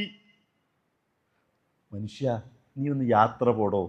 യാത്ര പോയാൽ ഫീ ത്വലബിൽ ഉലാ, നിനക്ക് ഉന്നതമായ ലക്ഷ്യങ്ങൾ കണ്ടെത്താൻ പറ്റും. വസാഫിർ ഫിൽ വഫിൽ സാഫിർ ഫഫിൽ അസ്ഫാരി ഖംസു ഫവായിദി. നീ യാത്ര പോയാൽ 5 കാര്യങ്ങൾ നിനക്ക് നേടിയെടുക്കാൻ പറ്റും. ഒന്ന്, തഫറജു ഹമ്മിൻ, മനസ്സിൻ്റെ പ്രയാസങ്ങൾ പോയി കിട്ടും. യാത്ര പോയാൽ ട്രെയിനിൽ നിങ്ങൾ അങ്ങേ മൂലക്കിരുന്ന് അങ്ങോട്ടും ഇങ്ങോട്ടും ഓടിക്കൊണ്ടിരിക്കുന്ന ആ മരങ്ങളെ നോക്കിയിട്ട് ഇങ്ങനെ 4 ഭാഗത്തേക്കും കടലും കായലും വിണ്ണിലേക്കൊക്കെ ഇങ്ങനെ കണ്ണ് പായിപ്പിച്ചാൽ മനസ്സിൻ്റെ ടെൻഷൻ, ഒരു മനപ്രയാസങ്ങൾ, മനക്ലേശങ്ങൾ എല്ലാം മാറിക്കിട്ടും. പിന്നെ പറയുന്നത് വക്തിസാബു മഈശത്തി, ജീവിതമാർഗം ലഭിച്ചേക്കും. നമ്മുടെ രാജ്യത്ത് ഈ പച്ചപ്പുണ്ടായത്, ഈ ധന്യതയുണ്ടായത് നമ്മളൊക്കെ അങ്ങ് അറബിക്കടൽ താണ്ടിപ്പോയത് കൊണ്ടാണ്. ഗൾഫിലേക്കൊന്നും ഈ മനുഷ്യന്മാരാരും യാത്ര ചെയ്തില്ലെങ്കിൽ ഇന്നും വാളവണ്ടിൻ്റെ പിന്നാലായിക്കാരം. നമുക്ക് ഈ ഐശ്വര്യമൊന്നും ഉണ്ടാവില്ല, ഇത്ര മണിമാളികകൾ ഉണ്ടാവില്ല. വഇൽമുൻ, മറ്റൊരു ഫായിദ, അറിവുണ്ടാവും. മറ്റത് ഞാൻ തന്നെയാണ് ഖോജ എന്നൊരു ചിന്തക്കാരം. മറ്റുള്ളവരും അറിവുള്ളവരുമായിട്ട് നമ്മൾ സംസർഗമില്ലെങ്കിൽ എനിക്കെല്ലാം അറിയാം, തആലുമായിരിക്കാരം. അറിവില്ലാത്ത ആളുകൾ അറിവുണ്ട് എന്ന് ധരിക്കുന്നതിനാണ് തആലും എന്ന് പറയാം. അയാളായിത്തീരും. അപ്പൊ യാത്ര പോയാൽ നിങ്ങൾക്ക് അറിവുണ്ടാവും. വആദാബുൻ, മര്യാദ, സംസ്കാരം പഠിക്കും. നമ്മൾ ട്രെയിനിൽ എങ്ങനെ ഇടപഴകണം, ഹോട്ടലിൽ കയറിയാൽ എങ്ങനെ ഭക്ഷണം കഴിക്കണം, മറ്റേത് അവിടെ കാർക്കിച്ച് തുപ്പി അവിടെ അങ്ങനെ ഉണ്ടല്ലോ. നമുക്ക് കേട്ട് ഓരോ മര്യാദയും നമ്മൾ പഠിച്ചിരിക്കും. വസുഹ്ബത്തു മാജിദി, ബുദ്ധിയുള്ളവരുമായുള്ള കൂട്ടുകെട്ട്, നല്ലവരുമായുള്ള കൂട്ടുകെട്ട്. അപ്പോൾ നമ്മളിങ്ങനെ പ്രപഞ്ചത്തിലൂടെ പോകുമ്പോൾ നമ്മൾ ഓരോന്ന് ഇപ്പോൾ കണ്ണൂർ ഭാഗത്ത് കൂടെ ഇങ്ങനെ യാത്ര ചെയ്യുമ്പോൾ ഈ കണ്ടൽക്കാടുകൾ തീരത്ത് കാണാം. നമ്മൾ സാധാരണ വിത്ത് മണ്ണിൽ കൊണ്ടുപോയിട്ട് അത് മുളക്കുന്ന നമുക്കറിയാം. ഇത് കടൽ തീരത്ത് കടലിലേക്ക് ഇതിൻ്റെ വിത്ത് ഇങ്ങനെ നീണ്ടിട്ടായിരിക്കും. ശ്രദ്ധിച്ചു നോക്കൂ, ഇങ്ങനെ ആ വിത്ത് കണക്റ്റായിട്ട് താഴോട്ടാണ് പോകും. അങ്ങനെ വെള്ളത്തിക്കാണ് അത് പോകേണ്ടത്. അതിൻ്റേതായ ഒരു വിത്ത് എങ്ങനെ വന്നു? ഒന്നുമില്ല. ചെറിയ കുട്ടികൾ പോലും ചിന്തിക്കുന്നത് എന്താണെന്നറിയോ? പടച്ചോനെ, ഒരു ചക്കക്കുരു എടുത്തിട്ടേ, നമ്മൾക്കൊക്കെ നിസ്സാരമായി തോന്നുന്ന ഒരു ചക്കക്കുരു എടുത്തിട്ട്, റബ്ബേ, ഈ ചക്കക്കുരിൽ എത്രങ്ങാനും ചക്ക ഉണ്ടാവും, ഈ കാണുന്ന ഇതിൽ എത്രങ്ങാനും മരത്തിൻ്റെ തടികളുണ്ടാവും, വാതിൽ കെട്ടുകളുണ്ടാവും, ജനലുകളുണ്ടാവും. ഒരേ ഒരു ചക്കക്കുരുങ്ങിന് എടുത്തിട്ടൊരു കുട്ടി ചിന്തിച്ചാൽ ആ കുട്ടി അല്ലെങ്കിൽ നമ്മുടെ ജ്ഞാനം, നമ്മുടെ മദ്രസകളിലും സ്കൂളിലും വേണ്ടത് ചിന്തിപ്പിക്കാനാണ് പഠിപ്പിക്കേണ്ടത്. കുറേ കാണാണ്ട് പഠിപ്പിച്ച് ടാപ്പ് റിക്കാർഡ് പോലെ ഉണ്ടാക്കാനല്ല. തഅല്ലും എന്ന് പറഞ്ഞാൽ തദബ്ബുർ വരണം, തഫക്കുർ വരണം. അതാണ് വിദ്യാഭ്യാസം. അധ്യാപകൻ ഗൈഡൻസ് ആണ് ആവേണ്ടത്. അങ്ങനെ അള്ളാഹുവിനെ കുറിച്ച് ചിന്തിക്കാൻ. നമ്മൾ കുറേ കാണാണ്ട് ഇങ്ങനെ പഠിപ്പിക്കും, കുട്ടി അങ്ങനെ ബൊമ്മ പോലെ ആയിത്തീരും. അങ്ങനെയല്ല. ഇത് യാത്ര പോയാൽ അള്ളാഹു ഈ പ്രപഞ്ചത്തിൽ വിന്യസിച്ചിരിക്കുന്ന അലാമാത്തുകൾ, അജായിബുകൾ, അവൻ്റെ ഈ അത്ഭുതങ്ങൾ നമുക്ക് കാണാൻ കഴിയും. ഇങ്ങനെ അള്ളാഹുലേക്ക് എത്താൻ ധാരാളം. ഈ ദൈവനിഷേധം എന്നൊക്കെ പറയുന്നത് നമ്മുടെ ഈ നാട്ടിലൊരു പുതിയ സംഭവം ഒന്നല്ല. റഷ്യൻ അധിനിവേശമുള്ള കാലത്ത് ഈജിപ്തിൽ അതിൻ്റെ ചുറ്റുഭാഗ പ്രദേശങ്ങളിൽ മുൽഹിദുകൾ, സിന്ദീഖുകൾ, സിന്ദീഖ് എന്ന് പറഞ്ഞാൽ ഭൗതികവാദികൾ, മുൽഹിദ് എന്ന് പറഞ്ഞാൽ നിരീശ്വരന്മാർ ധാരാളം ഉണ്ടായിരുന്നു. ധാരാളം എന്ന് പറഞ്ഞാൽ ധാരാളം, അധിക ആളുകൾ അതിൽപ്പെട്ടു. നോക്കൂ, ഒരിക്കൽ ഇമാം ഷാഫി റഹ്മത്തുള്ളാഹിനോട് അദ്ദേഹത്തിനോട് ഒരു കർഷകൻ, ഒരു വലിയ പഠിച്ചവരൊന്നല്ല, കർഷകനായ ഒരാൾ വന്ന് ചോദിക്കുന്നത്, പടച്ചോനുണ്ടോ? അയാൾ ചോദിക്കുന്ന ചോദ്യം അതാണ്. അള്ളണ്ടോ? അതാ അയാൾക്ക് കിട്ടണ്ടേ. അല്ല, നിസ്കാരത്തിൻ്റെ ഷർത്ത് എത്രയാണ്, ഫർള് എത്രയെന്ന് അല്ല അയാൾ ചോദിക്കാൻ വരുന്നത്. പടച്ചോനുണ്ടോ? ഷാഫി ഇമാമിനോട് ചോദിക്കുകയാണ്. അപ്പോൾ അദ്ദേഹത്തിന് ചോദിച്ചു, നിങ്ങളാരാണ്? ആണ് മുസാരിയ, ഞാനൊരു കർഷകനാണ്. എവിടെ കൃഷി ചെയ്യുന്നത്? അങ്ങോട്ടാണ്. നമുക്കൊന്ന് അവിടെ പോവാം. ഇമാം ഷാഫി അയാളൊപ്പം പോവാണ് ശാന്തമായി. ഇന്നത്തെ ഫലസ്തീനിലെ ഗസയിലാണ് ഇമാം ഷാഫി റഹ്മത്തുള്ള ജനിച്ചു വളർന്നത്. അവിടുത്തെ പ്രധാന കൃഷി മൽബറി കൃഷിയാണ്. ആ കൃഷി സ്ഥലത്തേക്ക് ചെന്നിട്ട് അദ്ദേഹം ചോദിച്ചു, ഇതാണോ കൃഷിസ്ഥലം? അതെ. അപ്പോൾ അദ്ദേഹം ആ ഇല, വറക്കത്ത് ഇതെടുത്തിട്ട് ചോദിച്ചു, ഇതെന്താ സാധനം? നിങ്ങൾക്കറിയില്ല, ഇത് നമ്മൾ മൽബറിയുടെ ഇല. നമ്മ സുഹൃത്തെ, എനിക്കൊറ്റ ചോദ്യമുള്ളൂ, ഇത് ഒരു തഅ്കുലുൽ ഗനം, ഒരാടാണ് ഇത് കഴിക്കുന്നതെങ്കിൽ, ഒരു ഇല ഇപ്പോൾ ഇവിടെ ആടൊക്കെ മേഞ്ഞിട്ട് ആട് കഴിച്ചാൽ നമുക്ക് തുഖ്രിജുഹാ മിൽഹൻ, നമുക്ക് നല്ല പാല് കിട്ടും, നമുക്ക് ലഹ്മ കിട്ടും, നല്ല മാംസം കിട്ടും, ഒക്കെ കിട്ടുമല്ലോ. ഓക്കെ, ശരിയാണ്. തഅ്കുലുൽ വബി, ഇതൊരു മാൻപേടയാണ് കഴിക്കുന്നതെങ്കിലോ നമുക്ക് നല്ല മിസ്ക് കിട്ടും, മിസ്കൻ ത്വരീയ, ശുദ്ധമായ മിസ്ക് കിട്ടും. തഅ്കുലുൽ നഹ്ല, തേനീച്ചയാണിത് നുകരുന്നതെങ്കിലോ നല്ല ശുദ്ധമായ അസലൻ സരിയ, നല്ല തേന് കിട്ടും, കൃത്രിമമില്ലാത്ത തേൻ കിട്ടും അല്ലേ.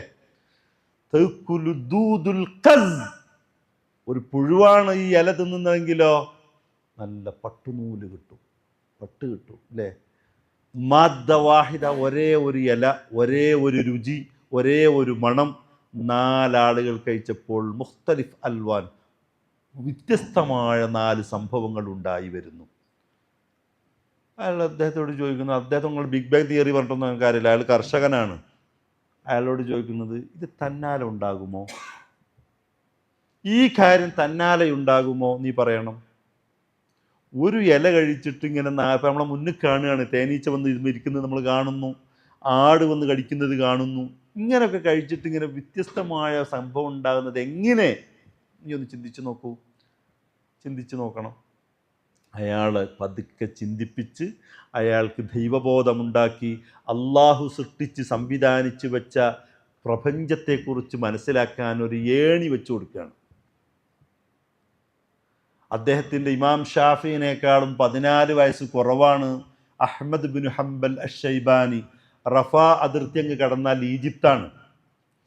ഈജിപ്തിൽ ആണ് ഇമാം അഹ്മദ് ബിൻ ഹംബൽ അഷൈബാനിയുടെ നാട്.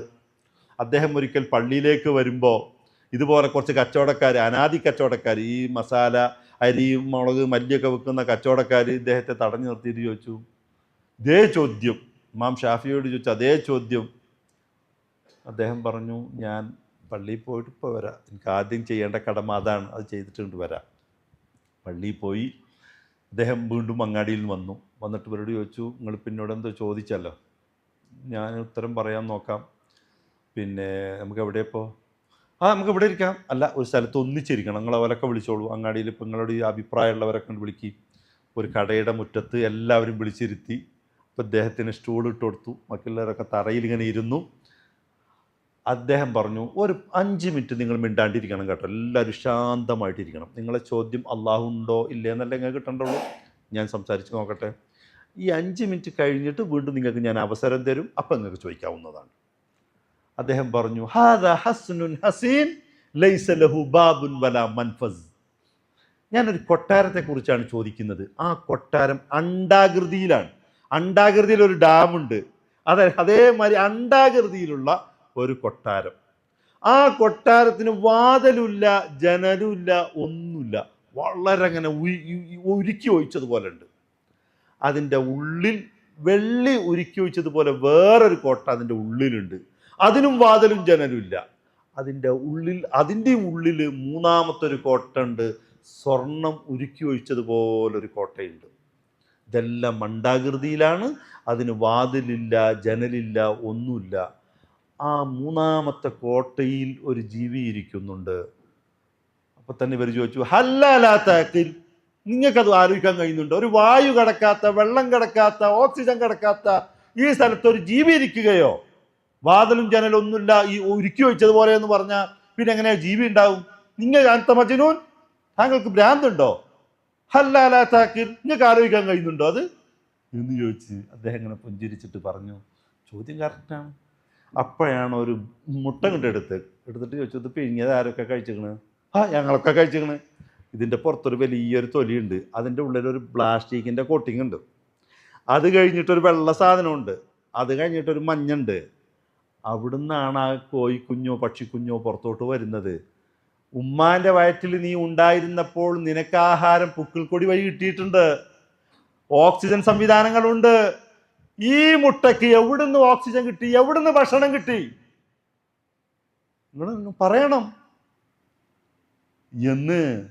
ഈ നെർവ് സിസ്റ്റം ഒക്കെ പിന്നീടാണ് സയൻസ് കണ്ടെത്തുന്നത്. അന്ന് അഹ്മദ് ബിൻ ഹംബൽ അഷൈബാനി അവർ ഓരോരുത്തരോടും അവരവരുടെ സ്ഥാനത്ത് നിന്നുകൊണ്ട് ചിന്തിക്കാനാണ് പറയുന്നത്. നിങ്ങൾക്കിപ്പോൾ അവിടെ സ്ട്രിങ് തിയറിയെ കുറിച്ചിട്ടും ഒന്നും പറഞ്ഞു കൊടുത്തിട്ട് കാര്യമില്ല. അവർ കച്ചവടക്കാരാണ് സാധാരണ. അവരന്ന് സ്വാധീനിച്ചതാവട്ടെ റഷ്യൻ അധിനിവേശക്കാലത്ത് സ്വാധീനമാണ്. എന്നിട്ട് പിന്നീട് ഇസ്ലാമിക സാമ്രാജ്യങ്ങളായി, ഇസ്ലാമിക ലൈബ്രറികളുണ്ടായി, വലിയ വലിയ പള്ളികളും യൂണിവേഴ്സിറ്റികളും ഉണ്ടായി. ഇങ്ങനെ അതേമാതിരി ഞാൻ സമയം നിർണ്ണയം പോലുള്ള അബൂ ഹനീഫയോട് ചോദിക്കുന്ന ചോദ്യമുണ്ട്. ഇങ്ങനെ പലരും, അവരൊക്കെ ആ കാലത്തുള്ള ആളുകളെ നേരിടുന്നത് വളരെ ബുദ്ധിപരമായി അവരെയും കൂടി ചിന്തിപ്പിക്കുവാൻ പ്രേരിപ്പിക്കുകയാണ്. അങ്ങനെ അള്ളാഹുവിനെ കുറിച്ചുള്ള ബോധത്തിലേക്ക് അവരെ കൊണ്ടുവരും. അങ്ങനെ വന്നാൽ നമ്മളിപ്പോൾ ഇവിടെ ആരും ഭൗതികവാദികളില്ല. നമ്മളെ സംബന്ധിച്ച് ഈ അള്ളാഹുവിൻ്റെ ഈ ഹിദായത്ത് ലഭിച്ച നമ്മൾ എന്തു വേണം? ഹിദായത്ത് തൗഫീഖ് ലഭിച്ച നമ്മൾ വീണ്ടും വീണ്ടും അള്ളാഹുവിൻ്റെ ആ ഹിദായത്ത് തൗഫീഖ് വേണ്ടി വീണ്ടും വീണ്ടും യാചിക്കണം. അത് യാചിക്കലാണ് നമ്മുടെ ദൗത്യം, അല്ലാത്ത വേറെ വഴികളില്ല. നമ്മളത് അവനോട് യാചിച്ചുകൊണ്ടേയിരിക്കണം. വേറെ അതിന് മറ്റൊരു വഴി, കുറുക്കു വഴികളൊന്നുമില്ല ഹിദായത്ത് കിട്ടാൻ. ഹിദായത്ത് കിട്ടിയാൽ, നമ്മൾ ഇങ്ങനെ ഹിദായത്ത് തൗഫീഖ് കിട്ടിയാൽ ഒരു മനുഷ്യൻ്റെ ഏറ്റവും വലിയ മോഹം ഏതാ? ഒരു മനുഷ്യൻ്റെ ഏറ്റവും വലിയ മോഹം ഏതാണ്? സ്വർഗം കിട്ടല. എന്താണ് ഒരു മനുഷ്യൻ്റെ, ഒരു മുഅ്മിനായ മനുഷ്യൻ്റെ ഏറ്റവും വലിയ മോഹം ഏതാണ്? ലിഖാഉ റബ്ബി, തൻ്റെ സ്നേഹഭാജനത്തെ ഒരു നോക്ക് കാണുക എന്നുള്ളതാണ്. നമ്മൾ ഒരാൾ അങ്ങേയറ്റം സ്നേഹിക്കുന്നു, ഒരാളെ നമ്മൾ അങ്ങേയറ്റത്തെ സ്നേഹിക്കുന്നു, അവരോട് സംസാരിക്കാൻ നമുക്ക് കൊതിക്കുന്നു ഒക്കെ, അവരൊന്ന് കാണാൻ ആരാണ് ആഗ്രഹിക്കാത്തത്? നമ്മൾ ആഗ്രഹിച്ചു പോകും. നമ്മൾ നോക്കൂ, നോമ്പ് തുറക്കുന്നവൻ്റെ, നോമ്പുകാരൻ്റെ രണ്ട് സന്തോഷം പറയുന്നുണ്ട്. ഒന്ന്, നോമ്പ് തുറക്കുമ്പോഴുള്ളൊരു ഫറഹാണ്. നോമ്പ് തുറക്കുമ്പോൾ നമ്മൾ ഭക്ഷണത്തിൻ്റെ മുന്നൊക്കെ അങ്ങനെ നോമ്പുകാരനായി ഭക്ഷണമൊക്കെ മുന്നിലിരിക്കുമ്പോൾ, ആ നോമ്പുറക്കാനിരിക്കുന്ന സമയത്ത് ഭക്ഷണം മുന്നിലുണ്ടായിരിക്കുവാൻ അള്ളാഹുവിനോട് കൈകൾ ഉയർത്തുന്നു. ആ ഒരു സന്തോഷമുണ്ട്. അതൊരു വല്ലാത്തൊരു സന്തോഷമാണ്. കാരണം നമ്മുടെ വയറ് കാലിയാണ്. ആ സമയത്ത് കാലിയായിരിക്കെ നമ്മൾ അള്ളാഹുലേക്ക് കൈകൾ ഉയർത്തണം. നമ്മളിപ്പോൾ ഒരു ഓടക്കോയിലെടുത്തിട്ട് നോക്കുമ്പോൾ അതിൻ്റെ ഉള്ളിൽ ഫുള്ള് പൊള്ളയാണ്. അത് ചുണ്ടോട് ചേർത്ത് വെക്കുമ്പോൾ നല്ല സംഗീതം വരും, വെറുതെ വരില്ല. നമ്മുടെ ചുണ്ടുമായി ചേർത്ത് വെക്കണം, അപ്പോഴേ അതിൽ വരൂ. അതുപോലെ നല്ല വയറ് ഫുള്ളും കാലിയായ ശൂന്യമായ വയറുമായിരിക്കുന്നവൻ, അവൻ്റെ ചുണ്ട് അവൻ്റെ സ്നേഹഭാജനവുമായി അടുത്ത് നിൽക്കുമ്പോൾ അവനിൽ വരുന്നൊരാനന്ദ നിർവൃതിയുണ്ട്, ഒരനുഭൂതിയുണ്ട്, ഒരു റുഹാനിയത്തുണ്ട്, ഒരനുഭൂതിയുണ്ട്. അതൊരു സന്തോഷം തന്നെയാണ്. മറ്റൊരു സന്തോഷത്തെക്കുറിച്ച് പറഞ്ഞത്, സ്വർഗത്തിൽ വെച്ചിട്ട് അള്ളാഹുവിനെ കണ്ടുമുട്ടുന്നതാണത്രേ ഒരാനന്ദം, ഒരു സന്തോഷം വളരുന്നത്. അതാണ് നമ്മൾ നോമ്പ് തുറക്കുമ്പോൾ പറയണ വാക്ക് നോക്കും. ബിസ്മില്ലാ എന്നും പറഞ്ഞ് നമ്മൾ നോമ്പ് തുറന്നു. അങ്ങനെ ഭക്ഷണം കഴിച്ചപ്പോൾ നമ്മൾ പറയണ വാക്ക് ദഹബല്ലമഉ വബതല്ലത്തിൽ ഉറൂഖു വസബത്തൽ അജ്ർ ഇൻഷാ അല്ലാഹ്. ദാഹം പോയി, നിൻ്റെ ഞരമ്പുകളൊക്കെ നനഞ്ഞു, സന്തോഷമായി. അള്ളാഹ് നീ ഉദ്ദേശിച്ചാൽ കൂലിയും ഉറപ്പായി. അള്ളാഹ് ഉദ്ദേശിച്ചാൽ എന്ന് പറഞ്ഞാൽ ഇപ്പത്തെ ഈ നോമ്പിൻ്റെ ഈ കൂലിനേക്കാൾ അപ്പുറം റയ്യാൻ എന്ന ഒരു കവാടമാണ് നോമ്പുകാരനുള്ളത്. റയ്യാൻ എന്ന വാക്കിൻ്റെ അർത്ഥം തന്നെ ദാഹാർത്തരായ മനുഷ്യർ കടക്കുന്ന കവാടം എന്നാണ് റയ്യാൻ. ആ റയ്യാനിലേക്ക് അങ്ങ് കടന്നാൽ, സ്വർഗത്തിൽ ചെന്ന് അങ്ങോട്ട് വന്നു കഴിഞ്ഞാൽ, അള്ളാഹു സ്വർഗവാസികളോട് ചോദിക്കുന്ന ചില ചോദ്യമുണ്ട്. ഞാൻ നിങ്ങൾക്ക് എന്ത് ചെയ്തു തരണം എന്നാണ് നിങ്ങൾ ആഗ്രഹിക്കുന്നത്? തുരീദൂന ശൈഅൻ ഉരീദു ബിക്കും, ഞാൻ നിങ്ങൾക്ക് എന്തെങ്കിലും ചെയ്തു തരേണ്ടതുണ്ടോ? സ്വർഗത്തിലെത്തിയ മനുഷ്യരോട് അള്ളാഹ് ചോദിക്കുകയാണ്. ഇപ്പം നമ്മുടെ നാട്ടിൽ ഒരു വിരുന്നേരം വന്ന് നമ്മൾ ചോദിക്കും, ഞാൻ എന്തെങ്കിലും ഹെൽപ്പ് ചെയ്യേണ്ടതുണ്ടോ? പരമാവധി ഒരുക്കി കൊടുത്തിട്ട് പിന്നെ നമ്മൾ ചോദിക്കും എന്തെങ്കിലും കുറവ് വന്നോ എന്ന് ചോദിക്കും. അള്ളാഹ് ചോദിക്കുമ്പോൾ അവർ പറയുന്നൊരു കാര്യം എന്താണെന്നറിയാം? അലം തുബയ്യിൽ വുജൂഹന, ഞങ്ങളുടെ മുഖം പ്രസന്നമായി, ഞങ്ങൾക്ക് പടച്ചോനെ ഇനി എന്താ വേണ്ടത്? ഞങ്ങൾക്ക് ഇതൊക്കെ കിട്ടിയില്ലേ? ഞങ്ങളുടെ മുഖം പ്രസന്നമായില്ലയോ? അലം തുദ്ഖിൽനൽ ജന്ന, ഞങ്ങൾ ഈ കാണുന്ന റയ്യാൻ എന്ന കവാടത്തിലുള്ള സ്വർഗത്തിലെത്തിയില്ലേ? സ്വർഗം നീ തന്നില്ലയോ? സ്വർഗത്തിൽ ഞങ്ങളെ നീ പ്രവേശിച്ചില്ലയോ? അലം തുഞ്ചീന മിനൽ ജന്ന, നരകത്തിൽ നിന്ന് ഞങ്ങളെ കാത്തില്ലേ? പിന്നെ ഞങ്ങൾക്ക് എന്താ വേണ്ടത്? അപ്പോഴാണ് തക്ഷിഫിനൽ ഹിജാബ്, അവൻ്റെ ഈ ഹിജാബ്, അവനെ നമുക്ക് കാണാൻ, നമ്മളെ കണ്ണിൻ്റെ ചില പരിമിതികളുണ്ട്. ആ പരിമിതികളെ കൊണ്ട് അള്ളാഹനെ നമുക്ക് കാണാൻ കഴിയില്ല. അന്നേരത്ത് നമ്മുടെ ഈ പരിമിതി അങ്ങ് നീങ്ങിപ്പോവാണ്, അള്ളാഹുവിനെ കാണുകയാണ്. നമ്മൾ ഇതുവരെ സ്നേഹിച്ച അല്ലദീന ആമനു അശദ്ദു ഹുബ്ബൻ ലില്ലാഹ്, അങ്ങേയറ്റത്തെ പ്രണയം, അങ്ങേയറ്റത്തെ സ്നേഹം വിശ്വാസികൾക്ക് അള്ളാഹിനോടാണ്. ആ സ്നേഹിക്കപ്പെടുന്ന മഹ്ബൂബ് ഇതിനെ കാണാന്ന് പറയുന്നതാണ് ആനന്ദം. ഫമൻ കാന യർജു ലിഖാഅ റബ്ബി, തൻ്റെ റബ്ബിനെ കാണണമെന്ന് ആഗ്രഹിക്കുന്നു എങ്കിൽ, ആർക്കെങ്കിലും അങ്ങനെ മോഹമുണ്ടെങ്കിൽ ഫല്യഅമൽ അമലൻ സ്വാലിഹ്, നിങ്ങൾ സുഹൃതങ്ങൾ ചെയ്തു കൊള്ളട്ടെ എന്നാണ്. ആ സുഹൃതം ചെയ്യാനാണ് നമ്മൾ ഈ അവസാനത്തെ 10 മെനക്കെട്ടുകൊണ്ടിരിക്കുന്നത്. നമ്മൾ ആ അള്ളാഹുവിനെ കണ്ടുമുട്ടാൻ, അതിനാണ് നമ്മൾ ഈ പണിയൊക്കെ എടുക്കുന്നത്. അവനെ കണ്ടുമുട്ടുക എന്നുള്ളത് വല്ലാത്തൊരു അനുഭൂതിയാണ്. അതൊരു വിശ്വാസിക്കുണ്ടായിരിക്കേണ്ട സംഗതിയാണ്. നമുക്കത് എങ്ങനെ കിട്ടും? നമ്മൾ ചെയ്യുന്ന കർമ്മങ്ങളെ അമലുൻ സ്വാലിഹായിരിക്കണം. ഫല്യഅമൽ അമലൻ സ്വാലിഹ്.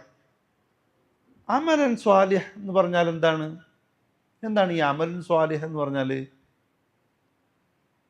എന്താ ഈ കാര്യം? ഇപ്പം അമലുൻ സ്വാലിഹ് എന്ന് പറഞ്ഞാൽ നമ്മളൊക്കെ ഇപ്പോൾ നമ്മൾ തന്നെ നമ്മളിലേക്ക് ചിന്തിക്കേണ്ട സമയമാണിപ്പോൾ. അമലുൻ സ്വാലിഹ് എന്ന് പറഞ്ഞാൽ നമ്മളിലേക്ക് തന്നെ നോക്കണം. വൽ തൻദുർ നഫ്സും മാ ഖദ്ദമത് ലിഗദ്. നോമ്പ് ഇപ്പോൾ 25ആയി.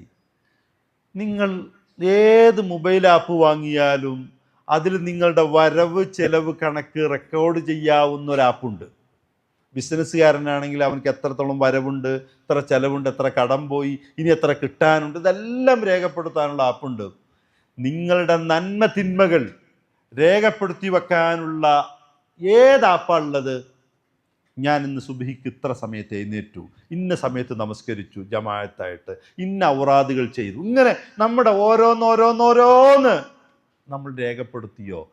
ഫൽതൻദുർ നഫ്സും മാ ഖദ്ദമത് ലിഗദ്. നാളത്തേക്ക് വേണ്ടി നിങ്ങൾ എന്തൊരുക്കി വെച്ചു ഒന്ന് ആലോചിച്ച് നോക്കൂ എന്ന് പറയും. നോക്കൂ, ഹാസിബു ഖബ്ല അൻ തുഹാസബു. നിങ്ങൾ സ്വയം ഒന്ന് വിചാരണ ചെയ്യണം. ഖബ്ല അൻ തുഹാസബു. നാളെ നിങ്ങളെ വിചാരണക്ക് വിധേയമാക്കും. അതിൻ്റെ മുമ്പേ ഇവിടെ വെച്ച് നിങ്ങൾ വിചാരണ ചെയ്തു നോക്കണം. തന്നോട് തന്നെ, ഞാൻ അത് ചെയ്തു, ഞാൻ ആ പറയേണ്ടില്ലായിരുന്നോ, അത് പറയേണ്ടിയിരുന്നോ, അങ്ങനെ ചെയ്യേണ്ടിയിരുന്നോ, ചെയ്യണമോ, അങ്ങനെ ഓരോന്നോരോന്ന് വിചാരണ ചെയ്യണം. വസ്നു ഖബ്ല അൻ തൂസനു. സ്വയം നമ്മുടെ കർമ്മങ്ങൾ ഒന്ന് തൂക്കി നോക്കണം. നമ്മുടെ കർമ്മങ്ങൾ തൂക്കുന്ന ഒരു നാൾ വരുന്നുണ്ട്. അതിന് മുമ്പ് സ്വയം ഒന്ന് തൂക്കിയേക്കണം. ഇവിടെ തൂക്കം ശരിയായാൽ, ഇവിടെ അളവ് ശരിയായാൽ അവിടെ രക്ഷയുണ്ട്. അതാണ് നമ്മൾ പരിശോധിക്കേണ്ടത്. അങ്ങനെ പരിശോധിച്ചിട്ട് നമ്മൾ കർമ്മങ്ങൾ ചെയ്താൽ, ഇപ്പം നമ്മളൊക്കെ നമസ്കരിച്ചപ്പോൾ നമ്മൾ നാട്ടിൽ കൈ ഇവിടെ കെട്ടണോ, ഇവിടെ കെട്ടണോ, അല്ല താത്തിയിടണോ, എവിടെ, ഇതൊക്കെ നമ്മളെ തർക്ക വിഷയമാണ്. 2 തരം കർമ്മങ്ങളുണ്ട്. ഒന്ന് അമലുൻ ജവാരിഹ്, ഒന്ന് അമലുൽ ഖൽബ്. അമലുൽ ജവാരിഹ് ശരീരം കൊണ്ട് ചെയ്യേണ്ട കർമ്മങ്ങൾ. ഇപ്പം നമുക്കറിയാം, നമ്മുടെ തക്ബീറത്തുൽ ഇഹ്റാം, റുകൂഅ്, സുജൂദ്, അതിൽ ചെല്ലുന്ന പ്രാർത്ഥനകൾ, ഇതൊക്കെ എല്ലാവർക്കും കാണാൻ പറ്റുന്ന പ്രത്യക്ഷമായ കർമ്മമാണ്. അമലുല്ലാഹിർ, പ്രത്യക്ഷമായി ചെയ്യാൻ പറ്റുന്ന അറിയുന്ന കർമ്മമാണ്. വമാ ലുബ്ബുഹു വജൗഹർ, അതിൻ്റെ അകക്കാമ്പ് എന്താണ്, അതിൻ്റെ ഉള്ളെന്താണ്? അത് അൽ ഖുശൂ ആണ്. അതിങ്ങനെ നോക്കിയാൽ കാണില്ല. ഇപ്പം നമ്മളെ കൂട്ടത്തിൽ നമസ്കരിച്ചു, ആർക്കാണ് ഖുശൂ ഉണ്ടായിട്ട് നിസ്കരിച്ചത്, ആരാ ഖുശൂ ഇല്ലാതെ നിസ്കരിച്ചത്? നമുക്ക് നോക്കിയാൽ കാണുമോ? ആ ഖുശൂ, ഖദ് അഫ്ലഹൽ മുഅ്മിനൂൻ അല്ലദീന ഹും ഫീ സ്വലാത്തിഹിം ഖാശിഊൻ. ഖുശൂ ഉള്ളവന്റെ നമസ്കാരമാണ് വിജയികളെ കൂട്ടത്തിൽ ഉൾക്കൊള്ളിക്കുന്നത്. ഖുശൂ എങ്ങനെ ഉണ്ടാവും? നമ്മൾ ഇന്നേ വരെ ചർച്ച ചെയ്തിട്ടുണ്ടോ? നിസ്കാരത്തിൽ ചെല്ലേണ്ട ദിക്റിനെ കുറിച്ച് അങ്ങനെ ബാഹ്യമായി അതൊക്കെ ശരിയാക്കേണ്ടത് തന്നെയാണ്, വേണ്ടാന്നല്ല. പക്ഷേ ആത്യന്തികമായി ശരിയാക്കേണ്ടത് ഖുശൂആണ്. അതിനെക്കുറിച്ച് തർക്കമല്ല. നോമ്പെടുത്തു, നോമ്പിൽ മുഫക്കിറാത്ത് സോം, നോമ്പ് മുറിയുന്ന കാര്യങ്ങൾ വളരെ കൃത്യമായി പാലിച്ചു. എല്ലാ കാര്യങ്ങളും അത്താഴം എപ്പം കഴിക്കണം, എപ്പം കഴിച്ചിട്ട് ഇനി പിന്നെ സുബ്ഹിക്കുമ്പോൾ എത്ര സമയം വേണം, ഇതെല്ലാ ചിട്ടയും പാലിച്ചു. അതിൻ്റെ അകക്കാമ്പ് എന്താണ്? തഖ്വയാണ്. തഖ്വ എന്ന് പറഞ്ഞ സാധനം ഇങ്ങനെ നോക്കിയാൽ കാണില്ല, അത് ഹൃദയത്തിലാണ്, മനസ്സിലാണ്. ഹജ്ജ് എടുത്തു. ഹജ്ജ് ഇപ്പോൾ ഇവിടുന്ന് നമ്മൾ ഹജ്ജിന് പോയി, അവിടെ തവാഫ് ചെയ്തു, സഈ, റംയ്, ഇങ്ങനെ ഒരുപാട് സംഗതികൾ ചെയ്തു. അതിൻ്റെ അകക്കാമ്പ് എന്താണ്? അത്തഅളീമു ശആഇരില്ലാഹ്, തഅളീമാണ്. ഇപ്പം നമ്മൾ 2 ആൾ കൂടി ഹജ്ജിന് പോയ ഭൗതികമായ കുറേ കാര്യങ്ങളുണ്ട്. നമ്മൾ സുഹൃത്തിനെ കാണാം, നാട്ടിലുള്ളവരെ കാണാം, അവിടെ ബിസിനസ് വല്ലതും സെറ്റാക്കാൻ നോക്കാം, പലതും കാണാം. നിങ്ങൾ എന്തുദ്ദേശമാണോ പോയത്? അല്ല, അള്ളാഹുവിൻ്റെ വജ്ഹ് തന്നെയാണോ ഉദ്ദേശിച്ചത്? അത് തന്നെ തഅലീമുണ്ടോ? അതാണ് അവിടെ പരിഗണിക്കുന്നത്. എല്ലാ കാര്യങ്ങളും എടുത്ത് നോക്കുമ്പോൾ ദിക്റ് ചൊല്ലാണ്. നമ്മൾ ദിക്റ് എന്ന് പറഞ്ഞാൽ ദിക്റ് ചൊല്ലൽ മാത്രമല്ല, ചെയ്യലും ദിക്റാണ്. നമ്മളിപ്പോൾ നിസ്കാരം കഴിഞ്ഞിട്ട് അസ്തഗ്ഫിറുല്ലാഹ് എന്നൊരാൾ ചെല്ലിപ്പോൾ മൗലവി എഴുന്നേറ്റ് എന്നിട്ട് പറഞ്ഞു അസ്തഗ്ഫിറുല്ലാഹ് എന്ന് പറയാൻ പാടില്ല. അതിൻ്റെ അർത്ഥം അള്ളാഹിനെ മണ്ണിട്ട് മൂടുക എന്നാണ്. അഫറ എന്ന് പറഞ്ഞാൽ മണ്ണിട്ട് മൂടി എന്നാണ്. അപ്പം നമ്മൾ പറയേണ്ടത് വഫറ എന്ന ക്രിയയാണ്. അസ്തഗ്ഫിറുല്ലാഹ്, അള്ളാഹുവെ മാപ്പ് കൊണ്ടാന്ന് അപ്പോഴേ അർത്ഥം കിട്ടുള്ളൂ. ഇതൊക്കെ പ്രത്യക്ഷമാണ്, അത് നേരാക്കേണ്ടതുമാണ്. അള്ള നോക്കുന്നത് നമ്മുടെ മനസ്സിലേക്കാണ്. അതിൻ്റെ ദിക്റിൻ്റെ അകക്കാമ്പ് എന്താണ്? ഇജ്ലാലു അലല്ലാഹ്, ആ ഖൗഫ്, ആ റജാ, ഇതൊക്കെ കൂടിയാണ് ദിക്റ് ചെല്ലേണ്ടത്. മറ്റേ തൊള്ളോണ്ട് ഇങ്ങനെ എന്തൊക്കെയോ പാടുകയാണ്. ദുആ, നമ്മൾ അത്തായ സമയത്ത് ദുആക്ക് ഏറ്റവും ഇജാബത്ത് കിട്ടുന്ന സമയമാണ്. നിങ്ങൾ അത്തായ സമയത്ത് ഇസ്തിഗ്ഫാർ ചെയ്യണം. നമ്മൾ ദുആക്ക് ഒരുപാട് നോമ്പിനെ പറ്റി പറയുന്നതിന് വൈദാ സഅലക ഇബാദി അന്നി ഫഇന്നി ഖരീബ് എന്ന് പറയുന്നുണ്ട്. ദുആ ഇല്ലാതെ ഒരു നമസ്കാരത്തിൻ്റെ ഉള്ളിൽ നിന്ന് ദുആ എടുത്തു മാറ്റിയാൽ അത് കേവലം ഒരു എക്സസൈസായി മാറും. നോമ്പിൻ്റെ ഉള്ളിൽ നിന്ന് ദുആ എടുത്തു മാറ്റിയാൽ പട്ടിണിയായി തീരും. ഹജ്ജിൻ്റെ ഉള്ളിൽ നിന്ന് പ്രാർത്ഥന എടുത്തു പോയാൽ ടൂറാവും. അപ്പോൾ ഒരു വസ്തുവെ ആരാധനയാക്കുന്നത് പ്രാർത്ഥനാഭാവമാണ്. അല്ലെങ്കിൽ അദ്ദുആഉ മുഖുൽ ഇബാദ, അദ്ദുആഉ ഹുവൽ ഇബാദ. അതിപ്പോൾ നമുക്കറിയാം ദുആ, അതിൻ്റെ ബാഹ്യവശം നമുക്കറിയാം. നമ്മൾ കൈകൾ ഉയർത്തണം, ഹംദു സ്വലാത്തും ചെല്ലണം, ഖുർആനിൽ വന്ന പ്രാർത്ഥനകൾ അങ്ങനെ തന്നെ ചെയ്യണം, മാറ്റത്തിരുത്തൽ വരാൻ പാടില്ല. ഇതൊക്കെ പഠിച്ചു. അതിൻ്റെ അകക്കാമ്പ് എന്താണ്? ദുആയാണല്ലോ ഏറ്റവും മർമ്മപ്രധാനം. അതിൻ്റെ അകക്കാമ്പ് എന്താണ്? ഇഫ്തിഖാറു അലല്ലാഹ്. ഇഫ്തിഖാറില്ലാതെ കേവലം അല്ലാഹുമ്മ ഹ്ദിനി ഫീമൻ ഹദൈത്, അല്ലാഹുമ്മ അർഹംനി യാ അർഹമർ റഹീമീൻ എന്നൊക്കെ പറഞ്ഞിട്ട് എന്താ കാര്യം? തൊള്ളോണ്ട് ഇങ്ങനെ പറഞ്ഞു. നിങ്ങളെ ഈ ഇഫ്തിഖാറില്ലാതെ പറഞ്ഞിട്ട് എന്ത് കാര്യം? നമ്മൾ നമ്മുടെ എല്ലാ കർമ്മങ്ങളും ഖൽബിയായ കർമ്മങ്ങളായിരിക്കണം. ഹൃദയം കൊണ്ട് മനസ്സുകൊണ്ട് നിസ്കരിച്ചുവോ, മനസ്സുകൊണ്ട് നോമ്പ് നോറ്റുവോ, മനസ്സുകൊണ്ട് ഹജ്ജ് ചെയ്തുവോ, മനസ്സുകൊണ്ട് സക്കാത്ത് കൊടുത്തുവോ, നിങ്ങളെ മനസ്സതിൽ പങ്കാളിയായോ എന്ന് നമ്മൾ പരിശോധിക്കണം ഈ അവസാന വേളയിൽ. മറ്റത് വെറുതെയായി തീരും നമ്മുടെ ഈ കർമ്മങ്ങൾ. നമ്മുടെ മനസ്സതിൽ പങ്കാളിയാവുന്നുണ്ടോ നോക്കണം. ഒരു മുഅ്മിനെ സംബന്ധിച്ച് എല്ലാം ഇബാദത്താണ്. ഞാൻ അതുകൂടി പറയാം, 2 തരം ഇബാദത്തുകളുണ്ട്. ഒന്ന്, ഖൽബും ഖാലബും അള്ളാഹുലേക്ക് എത്തുന്നതുണ്ട്. ഉദാഹരണം, നമസ്കരിക്കാൻ നിന്ന അള്ളാഹുവായിട്ടുള്ള മുനാജാത്താണ്. അവിടെ വേറൊരാളോട് സംസാരമില്ല, വേറൊരാളോട് വർത്താനമില്ല, അള്ളാഹിനോട് മാത്രം. തക്ബീർ സലാം മുട്ടുന്നത് വരെ അള്ളാഹിനോടാണ്. അതിൽ ഖൽബും ഖാലബും, പ്രത്യക്ഷവും പരോക്ഷവും അള്ളാഹിനോടാണ്. അങ്ങനെയുള്ള കർമ്മങ്ങളുണ്ട്. ഖൽബ് അള്ളാഹുലേക്ക്, ഖാലബ് സൃഷ്ടികളിലേക്കുള്ള കർമ്മങ്ങളുണ്ട്. ഉദാഹരണത്തിന് ബിർറുൽ വാലിദൈൻ, മാതാപിതാക്കൾക്ക് ഗുണം ചെയ്യൽ. മാതാപിതാക്കൾക്ക് ഗുണം ചെയ്യുക. അപ്പോൾ എൻ്റെ ഉമ്മാക്ക് സുഖമില്ല, ഉമ്മാനെ കുളിപ്പിച്ചാൽ ഉമ്മാൻ്റെ അഴുക്ക് ശരീരത്തിന് പോവും. ഉമ്മാക്ക് ഭക്ഷണം വാരിക്കൊടുത്താൽ വിശപ്പടങ്ങും. ഉമ്മാക്ക് മരുന്ന് വാങ്ങിക്കൊടുത്താൽ ഉമ്മാൻ്റെ രോഗം മാറും. ഒന്നുമില്ല, ഉമ്മാൻ്റെ അടുത്ത് പോയിരുന്ന് കയ്യും കാലൊക്കെ ഒന്ന് ഒഴിഞ്ഞുകൊടുത്ത് തലക്കൊന്ന് തടവി ഒന്ന് ആലിംഗനം ചെയ്താൽ ഉമ്മാക്ക് മനസ്സിന് സന്തോഷം കിട്ടും. ഇതൊക്കെ നമ്മൾ ചെയ്യുന്നവരാണ്. അത് ഉമ്മാക്ക് ഗുണം കിട്ടും, നേരുവാണ്. പക്ഷേ ഈ ഖൽബ് അള്ളാഹുലേക്ക് വേണം. ഖാലബ് ഇപ്പം ഉമ്മാക്ക് ഗുണം കിട്ടി. ഖൽബ് എന്തായിരുന്നു? ഉമ്മാൻ അങ്ങനെ ചെയ്യാൻ നിന്നെ പ്രേരിപ്പിച്ചത് എന്ത്? അവരത് പറയോ, ഇവരിത് പറയോ, മറ്റോലെന്ത് വിചാരിക്കോ? അതല്ല, വിവജിഹില്ല, അള്ളാഹിൻ്റെ വജ് ഉദ്ദേശിച്ചിട്ടാണ് ഞാൻ അത് ചെയ്തത്. അപ്പൊ ഖൽബും ഖാലബും അള്ളാഹുലേക്ക് എത്തുന്ന നിസ്കാരം പോലത്തോണ്ട് ഖൽബ് സൃഷ്ടികളിലേക്ക് അള്ളാഹുലേക്കും ഖാലബ് സൃഷ്ടികളിലേക്ക് എത്തുന്ന കർമ്മങ്ങളുണ്ട്. ഒന്നുകൂടി പറയുമ്പോൾ നമുക്ക് ഭക്ഷണം, നമ്മൾ ഒരാൾക്ക് നോമ്പുറക്കാൻ ഭക്ഷണം വാങ്ങിക്കൊടുത്തു, വേറൊരാൾക്ക് വീട് വെച്ചു കൊടുത്തു, വേറൊരാൾക്ക് ഇങ്ങനെ പലതും ചെയ്തു കൊടുത്തു. അതിലേക്ക് നമ്മൾ പ്രേരിപ്പിച്ചത് അയാൾക്ക്. ഇപ്പോൾ ഒരാൾക്ക് നമ്മൾ ഭക്ഷണം വാങ്ങിക്കൊടുത്താൽ അയാൾക്ക് വിശപ്പടങ്ങൂലേ? വിശപ്പടങ്ങും. അപ്പം അവിടെയാണ് അള്ളാഹ് പറഞ്ഞത്, നിങ്ങളൊരാൾക്ക് ഭക്ഷണം വാങ്ങിക്കൊടുത്തു, പിന്നെ അങ്ങോട്ട് എന്താ പ്രത്യുപകാരം ആഗ്രഹിച്ചില്ല, പിന്നെ ശുക്കൂർ ആഗ്രഹിച്ചില്ല, നന്ദി വാക്ക്. ഒരാൾക്ക് വീട് വെച്ചു കൊടുത്തു, ഭക്ഷണം വാങ്ങിക്കൊടുത്തു, 4 ദിവസം കഴിഞ്ഞിട്ട് നമുക്ക് കുത്തനെ വർത്താനം പറഞ്ഞാൽ, നമ്മളോട് മര്യാദ ഇല്ലാതെ പെരുമാറിയാൽ, നന്ദിയില്ലാത്ത മനുഷ്യൻ അല്ലേ? നമ്മളെ മനസ്സിൽ പെട്ടെന്ന് വരും, നന്ദിയില്ലാത്ത മനുഷ്യൻ. എന്തൊരു ഹെൽപ്പൊക്കെ ചെയ്താൽ കടം കൊണ്ട് കുടുങ്ങിക്കുമ്പോൾ ഞാൻ അവൻ്റെ കടം തീർത്ത് കൊടുത്തതാണ്. വീടില്ലാതെ മഴയും വെയിലും കൊണ്ട് കിടക്കുന്ന സമയത്ത് വീട് വെച്ചു കൊടുത്തതാണ്. ഇപ്പം കണ്ടില്ല അവൻ്റെ പെരുമാറ്റം. അങ്ങനെയാണോ നിങ്ങൾ ആഗ്രഹിച്ച് ചെയ്തതെങ്കിൽ ഒരു പ്രതിഫലമില്ല എന്നല്ല പറഞ്ഞത്.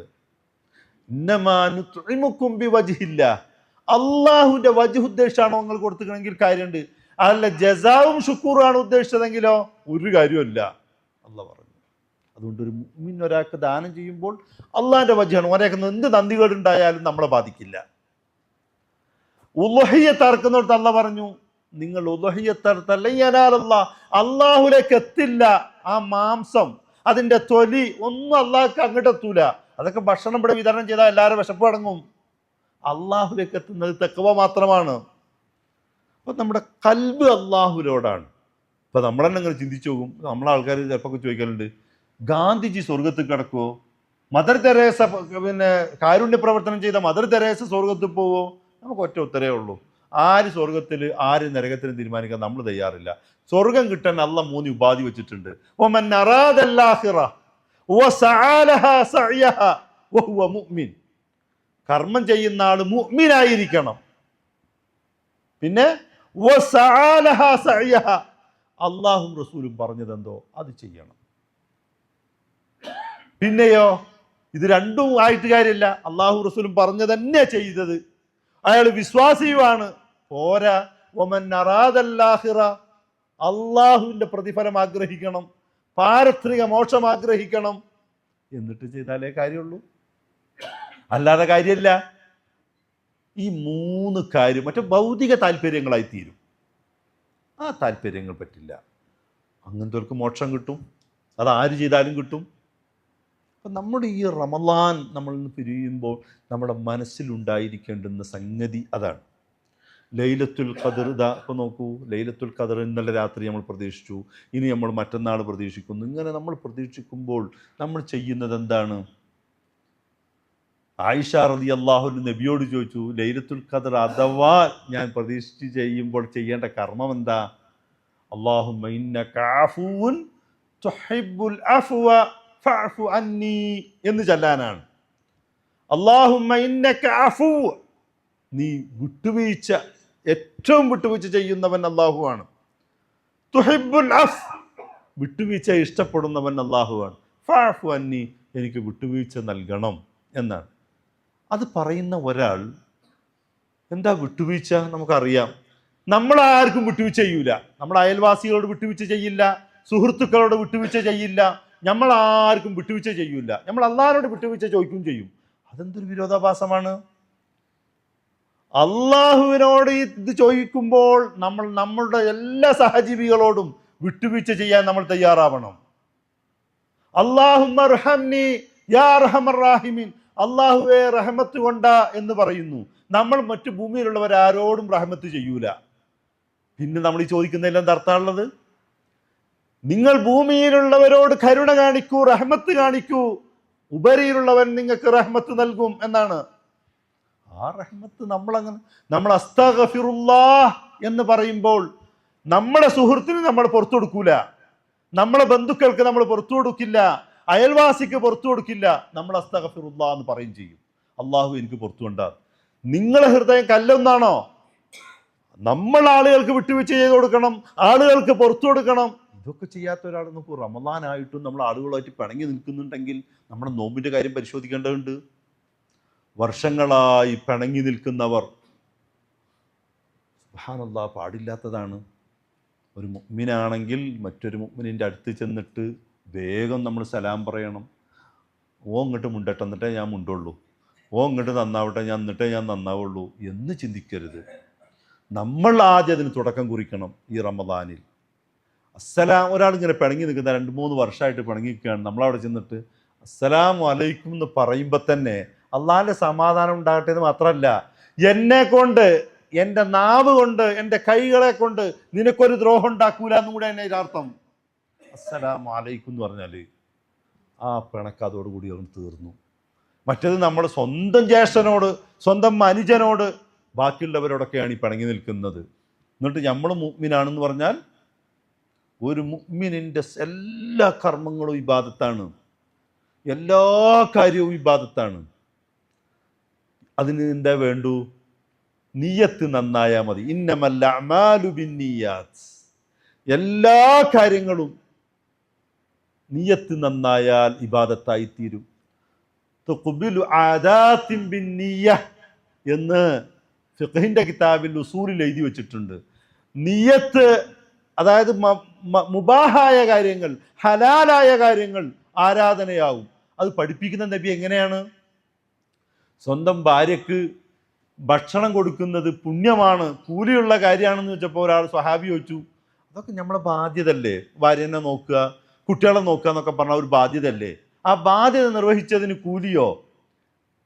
അതുമാത്രമല്ല, ഭാര്യയുമായി സംസർഗത്തിൽ ഏർപ്പെടുന്നത് പോലും പുണ്യമാണ് എന്ന് പറഞ്ഞപ്പോൾ നമ്മുടെ വികാരങ്ങൾക്കും കൂലിയോ? ആശ്ചര്യം കൊണ്ട് ചോദിച്ചപ്പോൾ പറഞ്ഞു, നീ അത് സ്വന്തം ഭാര്യയോടല്ലാതെ തെറ്റായ വഴിക്കാണ് സഞ്ചരിച്ചതെങ്കിൽ നിനക്ക് ശിക്ഷ കിട്ടൂലേ? തെറ്റായ വഴിക്ക് പോവാതെ നേരായ വഴിക്ക് പോയതുകൊണ്ടാണ് നിനക്ക് കൂലി കിട്ടിയത്. അപ്പോൾ ഭാര്യയുടെ വയറ്റിൽ വായിൽ ഒരു ഉരുള ചോറ് നീ വാരിക്കൊടുത്താൽ നിനക്ക് പുണ്യമുള്ള കേസാണ്. നോക്കൂ, നബിത് പറയുന്നത് 6-ാം നൂറ്റാണ്ടിലാണ്. സ്ത്രീകളെ, നമ്മളെപ്പോലെ മജ്ജയും മാംസവുമുള്ള സ്ത്രീകളെ അങ്ങാടിയിൽ വിൽക്കപ്പെടുന്ന കാലഘട്ടമാണത്. അവർ വാപ്പാൻ്റെ സ്വത്തിൻ്റെ കൂടെ സ്വത്തായിട്ട് കൈമാറിയ കാലഘട്ടമാണ്. അവരെയാണ് ഖിയാറുക്കും മൻ അഹ്സനുകുമുൻ നിസാ, സ്ത്രീകളോട് മാന്യമായി പെരുമാറാത്തവൻ മാന്യനല്ല. അങ്ങാടിയിൽ വരും, മോൻ രാഷ്ട്രീയക്കാരനാണ്, സാമൂഹ്യ പ്രവർത്തകനാണ്, എല്ലാവർക്കും മദ്യം പറയുന്ന ആളാണ്, വീട്ടിൽ അക്രമിയാണ്, ഭാര്യയെ പരിഗണിക്കാത്തവനാണ്, ഭാര്യയോട് ശണ്ടയുണ്ടാക്കുന്നവനാണ്, കുട്ടികളെ മുന്നിൽ വഴക്കുണ്ടാക്കുന്നവനാണ്, അവൻ തമ്മാടിയാണ്, അവൻ മോശക്കാരനാണ്. ഭാര്യമാരോട് നല്ലതല്ലാത്തവൻ നാട്ടിൽ നല്ലതായിട്ട് എന്താ കാര്യം? ഭാര്യമാരോടാണ് നന്നാവേണ്ടത് ഏറ്റവും എന്ന് പഠിപ്പിച്ചതാണ് നബി. അവിടെ നമ്മളെ കുടുംബജീവിതത്തിൽ നമ്മൾ ഭക്ഷണം, ഇപ്പം നോക്കൂ, റമദാനായി നമ്മൾ ഒന്നിച്ച് ഭക്ഷണം കഴിക്കാൻ നമ്മൾ സമയം കണ്ടോ? ഒരു പ്ലേറ്റിൽ നിന്നാണ് നബി ഭക്ഷണം കഴിക്കുന്നത്. ഒരേ ഒരു വലിയ പാത്രത്തിൽ, ഒരു മാഇദയിൽ ഒരൊറ്റ പ്ലേറ്റിൽ ഭാര്യയും മക്കളും കുട്ടികളും ഒന്നിച്ച് ഭക്ഷണം കഴിക്കുന്നു, ഒന്നിച്ച് ഭക്ഷണം വാരി കൊടുക്കുന്നു അങ്ങോട്ടും ഇങ്ങോട്ടും. ഇത് 8-10 കിടക്കുമ്പോഴാണ് ഭക്ഷണം വാരി കൊടുക്കുന്നത്. ആരോഗ്യം ഉണ്ടാകുമ്പോൾ ചെയ്യണത്. ആരോഗ്യം ഉണ്ടാകുമ്പോൾ നമ്മുടെ ഭാര്യയ്ക്ക് നമ്മൾ ഭക്ഷണം വാരി കൊടുക്കണം, ഭാര്യ ഭർത്താവിന് വാരി കൊടുക്കണം, പരസ്പരം സ്നേഹം കൈമാറണം, കുട്ടികളിത് കണ്ടു വളരണം. ഇത് ഭാര്യയോട് പറയാൻ കുട്ടീനെ ഏൽപ്പിക്കും, അങ്ങോട്ട് പറഞ്ഞേക്കും. കുട്ടീനോട് പറയാം, ബാപ്പാനോട് പറയും, കുട്ടീനെയാണ് ഉമ്മ ഏൽപ്പിക്കുന്നത്. ഇതെന്തൊരു ജീവിതമാണ്! യതറാഹമുൽ ഖൽഖ്, സൃഷ്ടികൾ അങ്ങോട്ടും ഇങ്ങോട്ടും കരുണ കാണിക്കാൻ മുസ്ലിങ്ങളെ സംബന്ധിച്ചിടത്തോളം മവദ്ദയും റഹ്മയും കുടുംബത്തിൽ ഉണ്ടാക്കേണ്ടത് നമ്മളാണ്. നമ്മളങ്ങനെ കുട്ടികൾ അങ്ങനെ പഠിപ്പിക്കണം. നമ്മളെ കുട്ടികൾ ചീത്തയാവാൻ ഒരൊറ്റ കാരണം നമ്മുടെ കുടുംബാന്തരീക്ഷം മോശമായതുകൊണ്ടാണ്.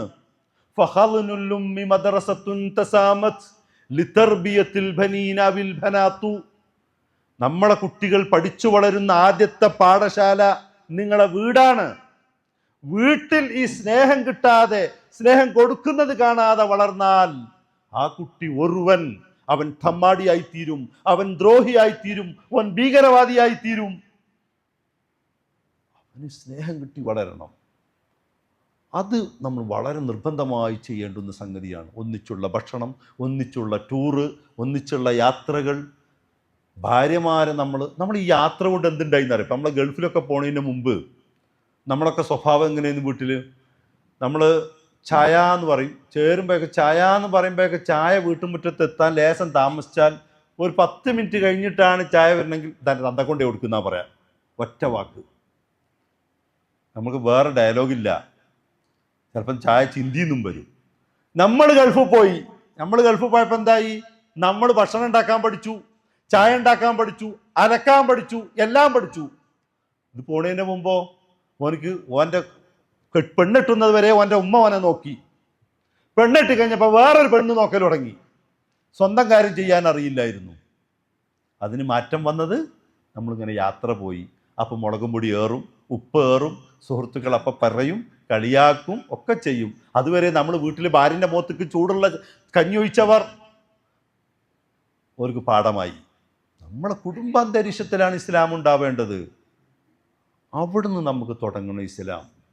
അങ്ങനെ വരുന്ന കുടുംബത്തിൽ ഒരു ചിഹ്നതയും ഒരു ഭിന്നതയും ഉണ്ടാവില്ല. അവിടെ സ്നേഹങ്ങൾ കളിയാടും. നോമ്പുകാരൻ, നമ്മളെന്ത് പണ്ടൊക്കെ എന്താണെന്ന് വെച്ചാൽ, ഇപ്പോൾ എനിക്കൊക്കെ അനുഭവമുണ്ട്.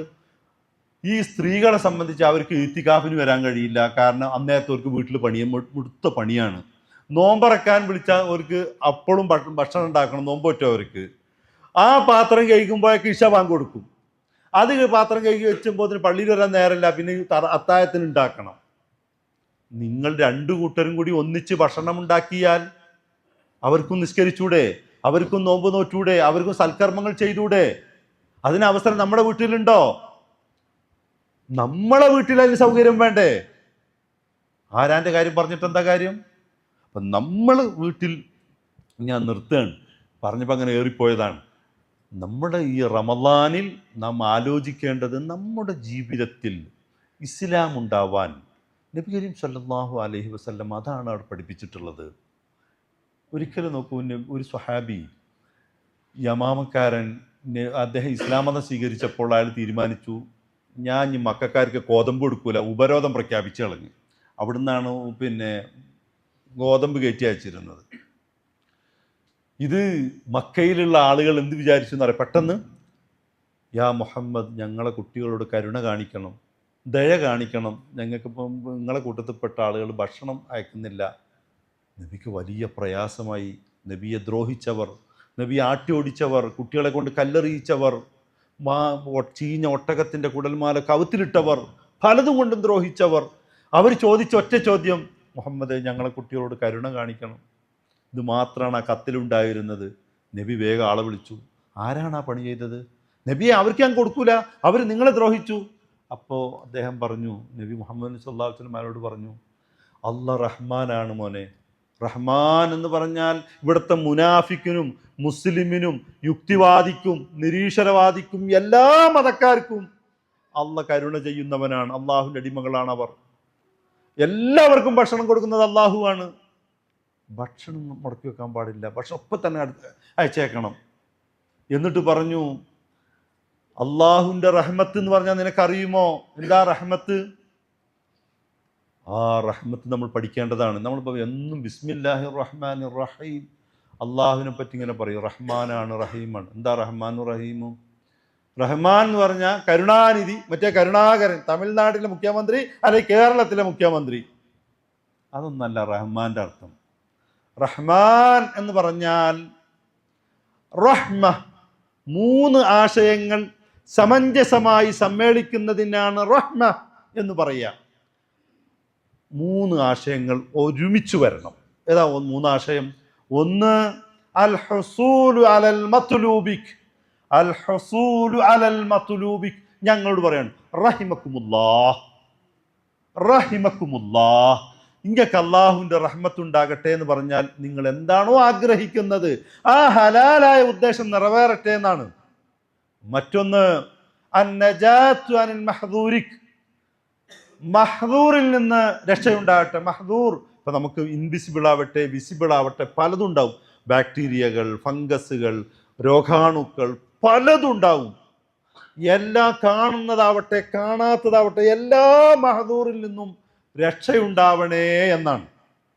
മൂന്നാമത്തെ ഒരാശയം അൽ ഗുഫറാനു മിമ്മാ മദാ മിൻ ദുനൂബിക്, നിന്റെ കഴിഞ്ഞുപോയ ഇന്നലകളുടെ പാപങ്ങൾ പൊറുക്കട്ടെ എന്നാണ്. അപ്പം ഞാൻ ഒരാളോട് പറയാൻ റഹിമക്കുമുല്ലാഹ്, നിങ്ങൾക്ക് അള്ളാഹിൻ്റെ റഹ്മത്തുണ്ടാകട്ടെ എന്ന് പറഞ്ഞാൽ നിങ്ങളെ പാപം പൊറുക്കട്ടെ, നിങ്ങളെ മഹദൂറിൽ നിന്ന് രക്ഷിക്കട്ടെ, നിങ്ങളെ ഹലാലായ ഉദ്ദേശം നിറവേറട്ടെ. ഞാൻ എന്തേ പറയേണ്ടുള്ളൂ?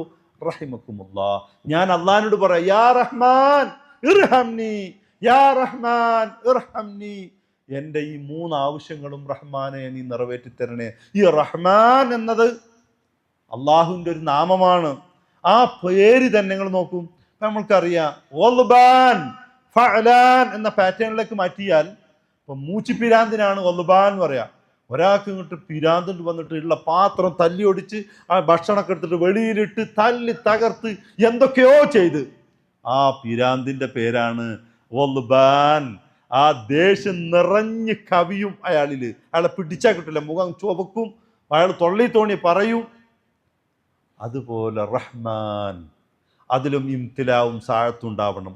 ആ റഹ്മത്ത് നിറഞ്ഞ് കവിയുമ്പോഴാണ് റഹ്മാൻ എന്ന് പറയുക. യാ റഹ്മാൻ എന്ന് പറഞ്ഞാൽ അതിരറ്റ, ഒരിക്കലും നമുക്ക് കണക്കാൻ കഴിയാത്ത നിറഞ്ഞ് കവിഞ്ഞ് ഒഴുകണം ആ റഹ്മത്ത്. അത് തന്നെ നബി ഒരിക്കൽ പഠിപ്പിക്കുന്ന രംഗം നോക്കണം.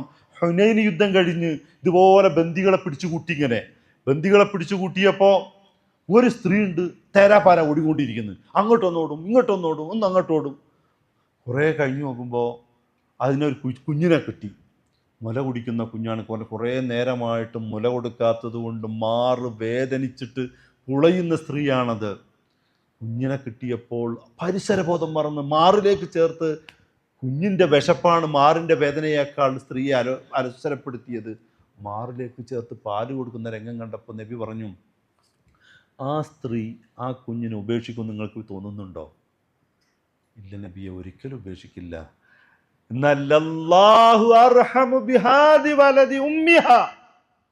ഈ ഉമ്മ ആ കുഞ്ഞിനോട് കാണിക്കുന്ന ഈ റഹ്മത്തുണ്ടല്ലോ, അതിൻ്റെ എത്രയോ മേലെയാണ് അള്ളാഹുവിൻ്റെ റഹ്മ. അള്ളാഹുവിൻ്റെ റഹ്മത്ത് 100ആയി ഭാഗിച്ചിട്ട് ഒന്നേ ഭൂമിയിലുള്ള ജനങ്ങൾക്ക് കൊടുത്തിട്ടുള്ളൂ. ആ തറാഹുമാണ് പരുന്തിൽ നിന്ന് രക്ഷപ്പെടാൻ തള്ളക്കോഴി കുഞ്ഞുകോഴികളെ മുഴുക്ക ചിറകിൻ്റെ അടിയിൽ ഒളിപ്പിച്ചു വെക്കുന്നത്. എന്തൊരു കാരുണ്യമാണ്. നമുക്കറിയാം, അങ്ങനെ ഒരു കടൽ പുഴ മുറിച്ച് കിടക്കുന്ന സമയത്ത് മാൻകിടാവിനെ വേറൊരു ജീവി ഭക്ഷിക്കാൻ വേണ്ടി വരുമ്പോൾ തള്ള കണ്ടിട്ട് ഓടി വന്നിട്ട് എന്നെ വിഴുങ്ങിയാൽ മതി എന്നും പറഞ്ഞ് മുന്നിൽ നിന്നു കൊടുക്കുകയാണ്. ഈ കാണിക്കുന്ന സ്നേഹം, ആ 100 സ്നേഹത്തിലെ ഒരു സ്നേഹം മാത്രമാണ്. ബാക്കി 99 മഹ്ശറിൽ വെച്ചിട്ട് നമുക്ക് തരാനാണ് അള്ളാഹു ഒരുങ്ങി നിൽക്കുകയാണ്. അള്ളാഹു അവസാനത്തെ യാമങ്ങളിൽ 1ാം ആകാശത്തേക്ക് ഇറങ്ങി വരും. സുഹൃത്തെ, മനുഷ്യ, നീ എന്നോട് ചോദിക്ക്, ഞാൻ നിന്നെ എന്ത് ചോദിച്ചാലും നിനക്ക് ഞാൻ തരും. നീ ഇസ്തിഗ്ഫാർ ചോദിച്ചാൽ ഇസ്തിഗ്ഫാർ തരും. നിന്റെ ആവശ്യങ്ങൾ ചോദിച്ചാൽ ഞാൻ നിനക്ക് തരും. നീ എന്തിൽ നിന്ന് കാവൽ ചോദിച്ചാൽ ഞാൻ നിനക്ക് കാവൽ തരും. നീ എന്നോട് ചോദിക്കണം. എന്നിട്ട് അള്ളാഹുവിനോട് ചോദിക്കാതിരിക്കുന്നതാണ് അള്ളാഹ്ക്ക് ദേഷ്യം.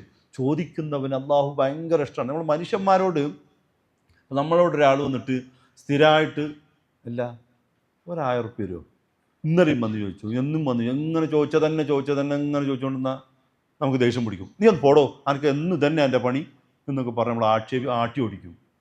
അള്ളാഹിനോട് ആവർത്തിച്ച് ചോദിക്കുന്നതാണ് അള്ളാഹ്ക്ക് ഇഷ്ടം. മനുഷ്യന്മാരോട് ആവർത്തിച്ച് ചോദിക്കുന്നതോ മനുഷ്യന്മാർക്ക് ദേഷ്യമാണ്. അള്ളാഹുവിനോട് ചോദിച്ച തന്നെ നമുക്ക് ചോദിക്കാനുള്ളൂ. ഇഹ്ദിനസ് സിറാത്തൽ മുസ്തഖീം നമ്മൾ എത്ര വട്ടം ചോദിച്ചു? ഈ ചോദിച്ച തന്നെ ചോദിക്കാനുള്ളൂ. അള്ളാഹ്ക്ക് ചോദിക്കും തോറും അള്ളാഹ്ക്ക് നമ്മളോട് ഹുബ്ബാണ്. ഫമൻ അള്ളാഹ് നമ്മളോട് ഹുബ്ബ് വെച്ചാൽ, നമ്മളെ ഹുബ്ബ് വെച്ചാൽ നമ്മുടെ കാണുന്ന കണ്ണ് അള്ളാഹുവിൻ്റെ നിർദ്ദേശത്തിലുള്ള കണ്ണാവും, നമ്മുടെ ചെവി അള്ളാഹുവിൻ്റെ നിർദ്ദേശത്തിലുള്ള ചെവിയാവും, നാം സഞ്ചരിക്കുന്നത് അള്ളാഹുവിൻ്റെ തൃപ്തിയിലുള്ള നടത്തമായി തീരും. അതുകൊണ്ടാണ് വതവല്ലനി ഫീമൻ തവല്ലൈത്, നീ എന്നെ ഏറ്റെടുക്കണേ. ആ അള്ളാഹു, അതിനാണ് നമ്മൾ ഔലിയാക്കൾ എന്ന് പറയാം. ഇങ്ങനെ അള്ളാഹ് ഏറ്റെടുക്കുന്നവരെ കുറിച്ചാണ് ഔലിയാ ഉള്ളാഹ്. നമ്മൾ ഔലിയ എന്ന് കേട്ടാൽ നമ്മളെ മനസ്സിൽ വരുന്ന ചിത്രം 10 കയ്യുമ്മയും മോതിരം, ഒരു പച്ച തലയിക്കെട്ട്, നീളമുള്ള താടി, കുളിക്കാത്ത താടി, എന്നിട്ട് മുഷിഞ്ഞ വസ്ത്രം. അലാ ഇന്ന ഔലിയാ അല്ലാഹി ലാ ഖൗഫുൻ അലൈഹിം വലാ ഹും യഹ്സനൂൻ വകാനൂ യത്തഖൂൻ. മുത്തഖീങ്ങളാരോ അവരാണ് ഔലിയാക്കൾ. ആ ഔലിയാക്കൾക്ക് ദുഃഖമോ മനപ്രയാസമോ ഒന്നും ഉണ്ടാവില്ല. അപ്പൊ തഖ്വയാണ് ഔലിയ ആകാനുള്ള മാനദണ്ഡം, അല്ലാത്ത വേറൊന്നുമല്ല. ശരീഅത്തിന്റെ നിയമം അനുസരിച്ച് ജീവിക്കുന്നവരാണ് ഔലിയ. അങ്ങനെ ഔലിയ ആയിക്കഴിഞ്ഞാൽ നമ്മൾ കഴിച്ചലായിപ്പോയി. അള്ളാഹുവിൻ്റെ ഇഷ്ടദാസന്മാരായിപ്പോയാൽ കഴിച്ചലായിപ്പോയി. അതുകൊണ്ട് ഈ റമളാനിൻ്റെ അന്ത്യയാമങ്ങളാണ് ഇപ്പോൾ ഈ കടന്നു വരുന്നത്. ഞാൻ അതൊക്കെ നിങ്ങളെ ഉപദേശിക്കാൻ ഞാനാരൊന്നുമല്ല. ഞാനിപ്പോൾ കുറേ കാലം നോമ്പില്ലാത്ത ആളാണ്. ഇപ്പോൾ 2 കൊല്ലമാണ് ഇപ്പോൾ എനിക്ക് വരുന്നുള്ളൂ. നിങ്ങളെ ഉപദേശിക്കല്ല. ഞാൻ എന്നോട് പറയുമ്പോൾ നിങ്ങളിങ്ങനെ കേൾക്കുകയാണ്. അള്ളാഹുലേക്ക് കൂടുതൽ അടുക്കാൻ, അവനോട് പ്രാർത്ഥിക്കുവാൻ, ഖുർആൻ ഓതി തദബ്ബുർ ചെയ്യാൻ ഒക്കെ. ഖുർആൻ വെറുതെ ഇങ്ങനെ ഖുർആൻ നോക്കിയാൽ കൂലി കിട്ടും, ശരി തന്നെ, ഓതിയാലും കൂലി കിട്ടും. പക്ഷെ നമ്മൾ തദബ്ബുറോട് കൂടി ഓതണം. നമ്മൾ ഓതുന്നത് എന്താണെന്ന് നമുക്ക് മനസ്സിലാവണം. അപ്പോഴാണ് നമ്മൾ വിജയിക്കുക. മറ്റേത് എന്തോ നമ്മളിങ്ങനെ തക്ബീറോട് കെട്ടി ഖിയാമുൽ ലൈലിൽ ഇമാമ് കുറേ ഓതി, എന്നിട്ട് നമ്മളും ബാക്കിൽ കുറേ നിന്നു. നിസ്കാര തെക്കിബിർ കിട്ടിയപ്പോൾ പിന്നെ കടം കൊടുക്കാനുള്ളത്, നാളെ നിരമ്പലത്ത് പോയത്, ഫ്രിഡ്ജിൽ വെച്ച് ഭക്ഷണം ബാക്കി വെച്ചോ ഇല്ലെന്ന് ഓർമ്മയില്ല. ഇങ്ങനത്തെ ഒക്കെ കൂടി മനസ്സിൽ വന്നിട്ട് എന്താ കാര്യം? നമ്മളെ മനസ്സ് ആ ഓതുന്നത് തിരിയണം, അല്ലെങ്കിൽ തിരിയണത് ഓതിയാൽ മതി. ഖിയാമുല്ലയിൽ ഒരാൾ വന്നിട്ട് നബിന്റെ മുന്നിൽ വെറും ഖുൽ ഹുവല്ലാഹു മാത്രം ഓതി. മറ്റുള്ളവർക്ക് ഒരാൾക്ക് തോന്നി ഈ ഹാഫിളായ മനുഷ്യൻ സ്വഹാബിയാണ്, ഹാഫിളാണ്, എന്നിട്ട് ഖുൽ ഹുവല്ലാഹു മാത്രം ഓതുന്നു. നബി എന്താ അത്? അയാൾക്ക് ഒരു കില്ലത്ത് തോന്നി, എന്താ വെച്ചാല് ഒരു നിസാരത തോന്നി. നബി പറഞ്ഞു, ആരെ വിളിച്ചു, നിങ്ങളെന്താ അങ്ങനെ ഓതി? അപ്പോൾ പറഞ്ഞു, ഞാൻ ആ സൂറത്ത് വല്ലാണ്ട് ഇഷ്ടപ്പെടുന്നുണ്ട്. നബി പറഞ്ഞു, അയാൾ അത് ഓതിക്കോട്ടെ, ഏറ്റവും കാര്യം നല്ല കാര്യമാണെന്ന് പറഞ്ഞ്. നമുക്ക് അറിയുന്നത് ഓതിയാലും മതി. നമ്മൾ അറിയാതെ കുറെ ഖുർആൻ നമ്മളെ സ്വാധീനിക്കണം. നോക്കൂ, ഉമർ ഖത്താബ് റളിയല്ലാഹു അൻഹു ഒരിക്കലും ഇങ്ങനെ കുതിരപ്പുറത്ത് ഇങ്ങനെ യാത്ര ചെയ്യാണ്. യാത്ര ചെയ്യുമ്പോൾ ഒരു അൻസാരി വീടിന്റെ മുറ്റത്തെത്തി. അവിടുന്ന് വത്തൂർ കിതാബിൻ മസ്തൂർ ഇങ്ങനെ ഓതുകയാണ്. അദാബുൻ വാഖിഅ, അള്ളാഹുവിൻ്റെ ശിക്ഷ വരിക തന്നെ ചെയ്യും, ആർക്കും തടുക്കാൻ കഴിയില്ല. ഒരു കൊറോണ വന്നപ്പോഴേക്ക് ലോകം ഒക്കെ സ്തംഭിച്ചു, വേണ്ടാന്ന് വെച്ചിട്ടും നടന്നു. എത്ര സയൻസ് പുരോഗമിച്ചു എന്ന് പറഞ്ഞാലും മനുഷ്യരൊക്കെ വീട്ടിൽ തന്നെ കൂടി. ദേവാലയങ്ങൾ അടച്ചിട്ടു, ഹോസ്പിറ്റലുകൾ മാത്രം പ്രവർത്തിച്ചു, വിദ്യാലയങ്ങൾ, സയൻറ്റിസ്റ്റ് എല്ലാം ക്വാറന്റൈനിലായിപ്പോയി. നിങ്ങൾ നോക്കൂ, അള്ള ഒരു ശിക്ഷ തരാൻ വിചാരിച്ചാൽ ആർക്കും തടുക്കാൻ കഴിയില്ല. ഈ ആയത്ത് കേട്ടോക്കുമ്പോൾ ഉമർ ഖത്താബ് അന്തം വിട്ടുപോയി. കുതിരപ്പുറത്ത് നിന്ന് ചാടി. അദ്ദേഹത്തിന് അസ്വസ്ഥനായി. അദ്ദേഹം വേഗം വീട്ടിലേക്ക് ചെന്നപാട് ഒരൊറ്റ പനിയ, ഒരു മാസക്കണക്കിന് പനിച്ച് കടന്നുപോയി. ഉമർ ഖത്താബിനെ പനിപ്പിച്ചത് ഈ ഒരൊറ്റ ഒരു വാക്കാണ്. ഓരോ സ്വാധീനമാണ് ഖുർആൻ. നമ്മുടെ മുഹമ്മദ് റാസി ഒരിക്കലും ഇങ്ങനെ തറാവിക്ക് ഇമാമിൽ നിന്ന് അയാളിങ്ങനെ കരയാണ്. കരയുമ്പോൾ ഒപ്പമുള്ള ആളുകൾ ചെന്ന് ചോദിച്ചു, ഇമാം നിങ്ങൾ എന്തിനാണ് ഇങ്ങനെ കരയണത്? സുഹൃത്തെ, എന്നിപ്പോൾ ഇമാം ഓതിയത് നിങ്ങൾ കേട്ടില്ലേ? എന്താ ഓതിയേ? സുഹൃത്ത് ത്വാഹ ഓതിയ കേട്ടില്ലേ? അതിലെന്താ പറയുന്നത്? മൂസാ നബിയോടും ഹാറൂൻ നബിയോടും പറയാണ്, ഇദ്ഹബാ ഇലാ ഫിർഔന ഇന്നഹു ത്വഗാ, ഇദ്ഹബാ നിങ്ങൾ രണ്ടാളും പോണം, ഇലൽ ഫറോവൻ്റെ അടുത്തേക്ക് പോണം, ഇന്നഹു ത്വഗാ അയാൾ അധർമ്മികകാരിയാണ്, ദുർമാർഗത്തിൽ പെട്ടുപോയ ആളാണ്, അതുകൊണ്ട് അയാളുടെ അടുത്തേക്ക് പോണം. എന്നിട്ടോ ഫഖൂലാ ലഹു ഖൗലൻ ലയ്യിന, നിങ്ങൾ രണ്ടുപേരും അദ്ദേഹത്തോട് മൃദുലമുള്ള സൗമ്യമായ ഭാഷ.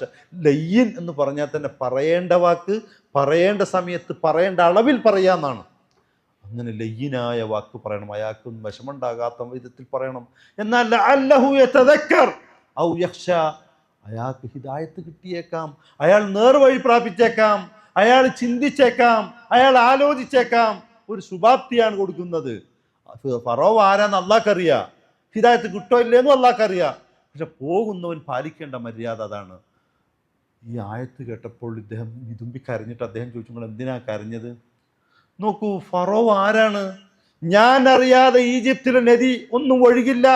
അന റബ്ബുക്കുമുൽ അഅല, ഞാനാണ് പടച്ചവൻ, ഞാനല്ലാത്തൊരു പടച്ചവൻ നിങ്ങൾക്കുണ്ടോ എന്ന് ചോദിച്ച് കിങ്കരനോടാണ് അള്ളാഹു ഇത്രയും ദയാവായ്പയോടുകൂടി ലുത്തുഫോടുകൂടി സംസാരിച്ചതെങ്കിൽ മുഅ്മിനായ മുസ്ലിമായ മൂക്കിനായ എന്നോട് അള്ളാഹ് എത്രത്തോളം കരുണ കാണിക്കും?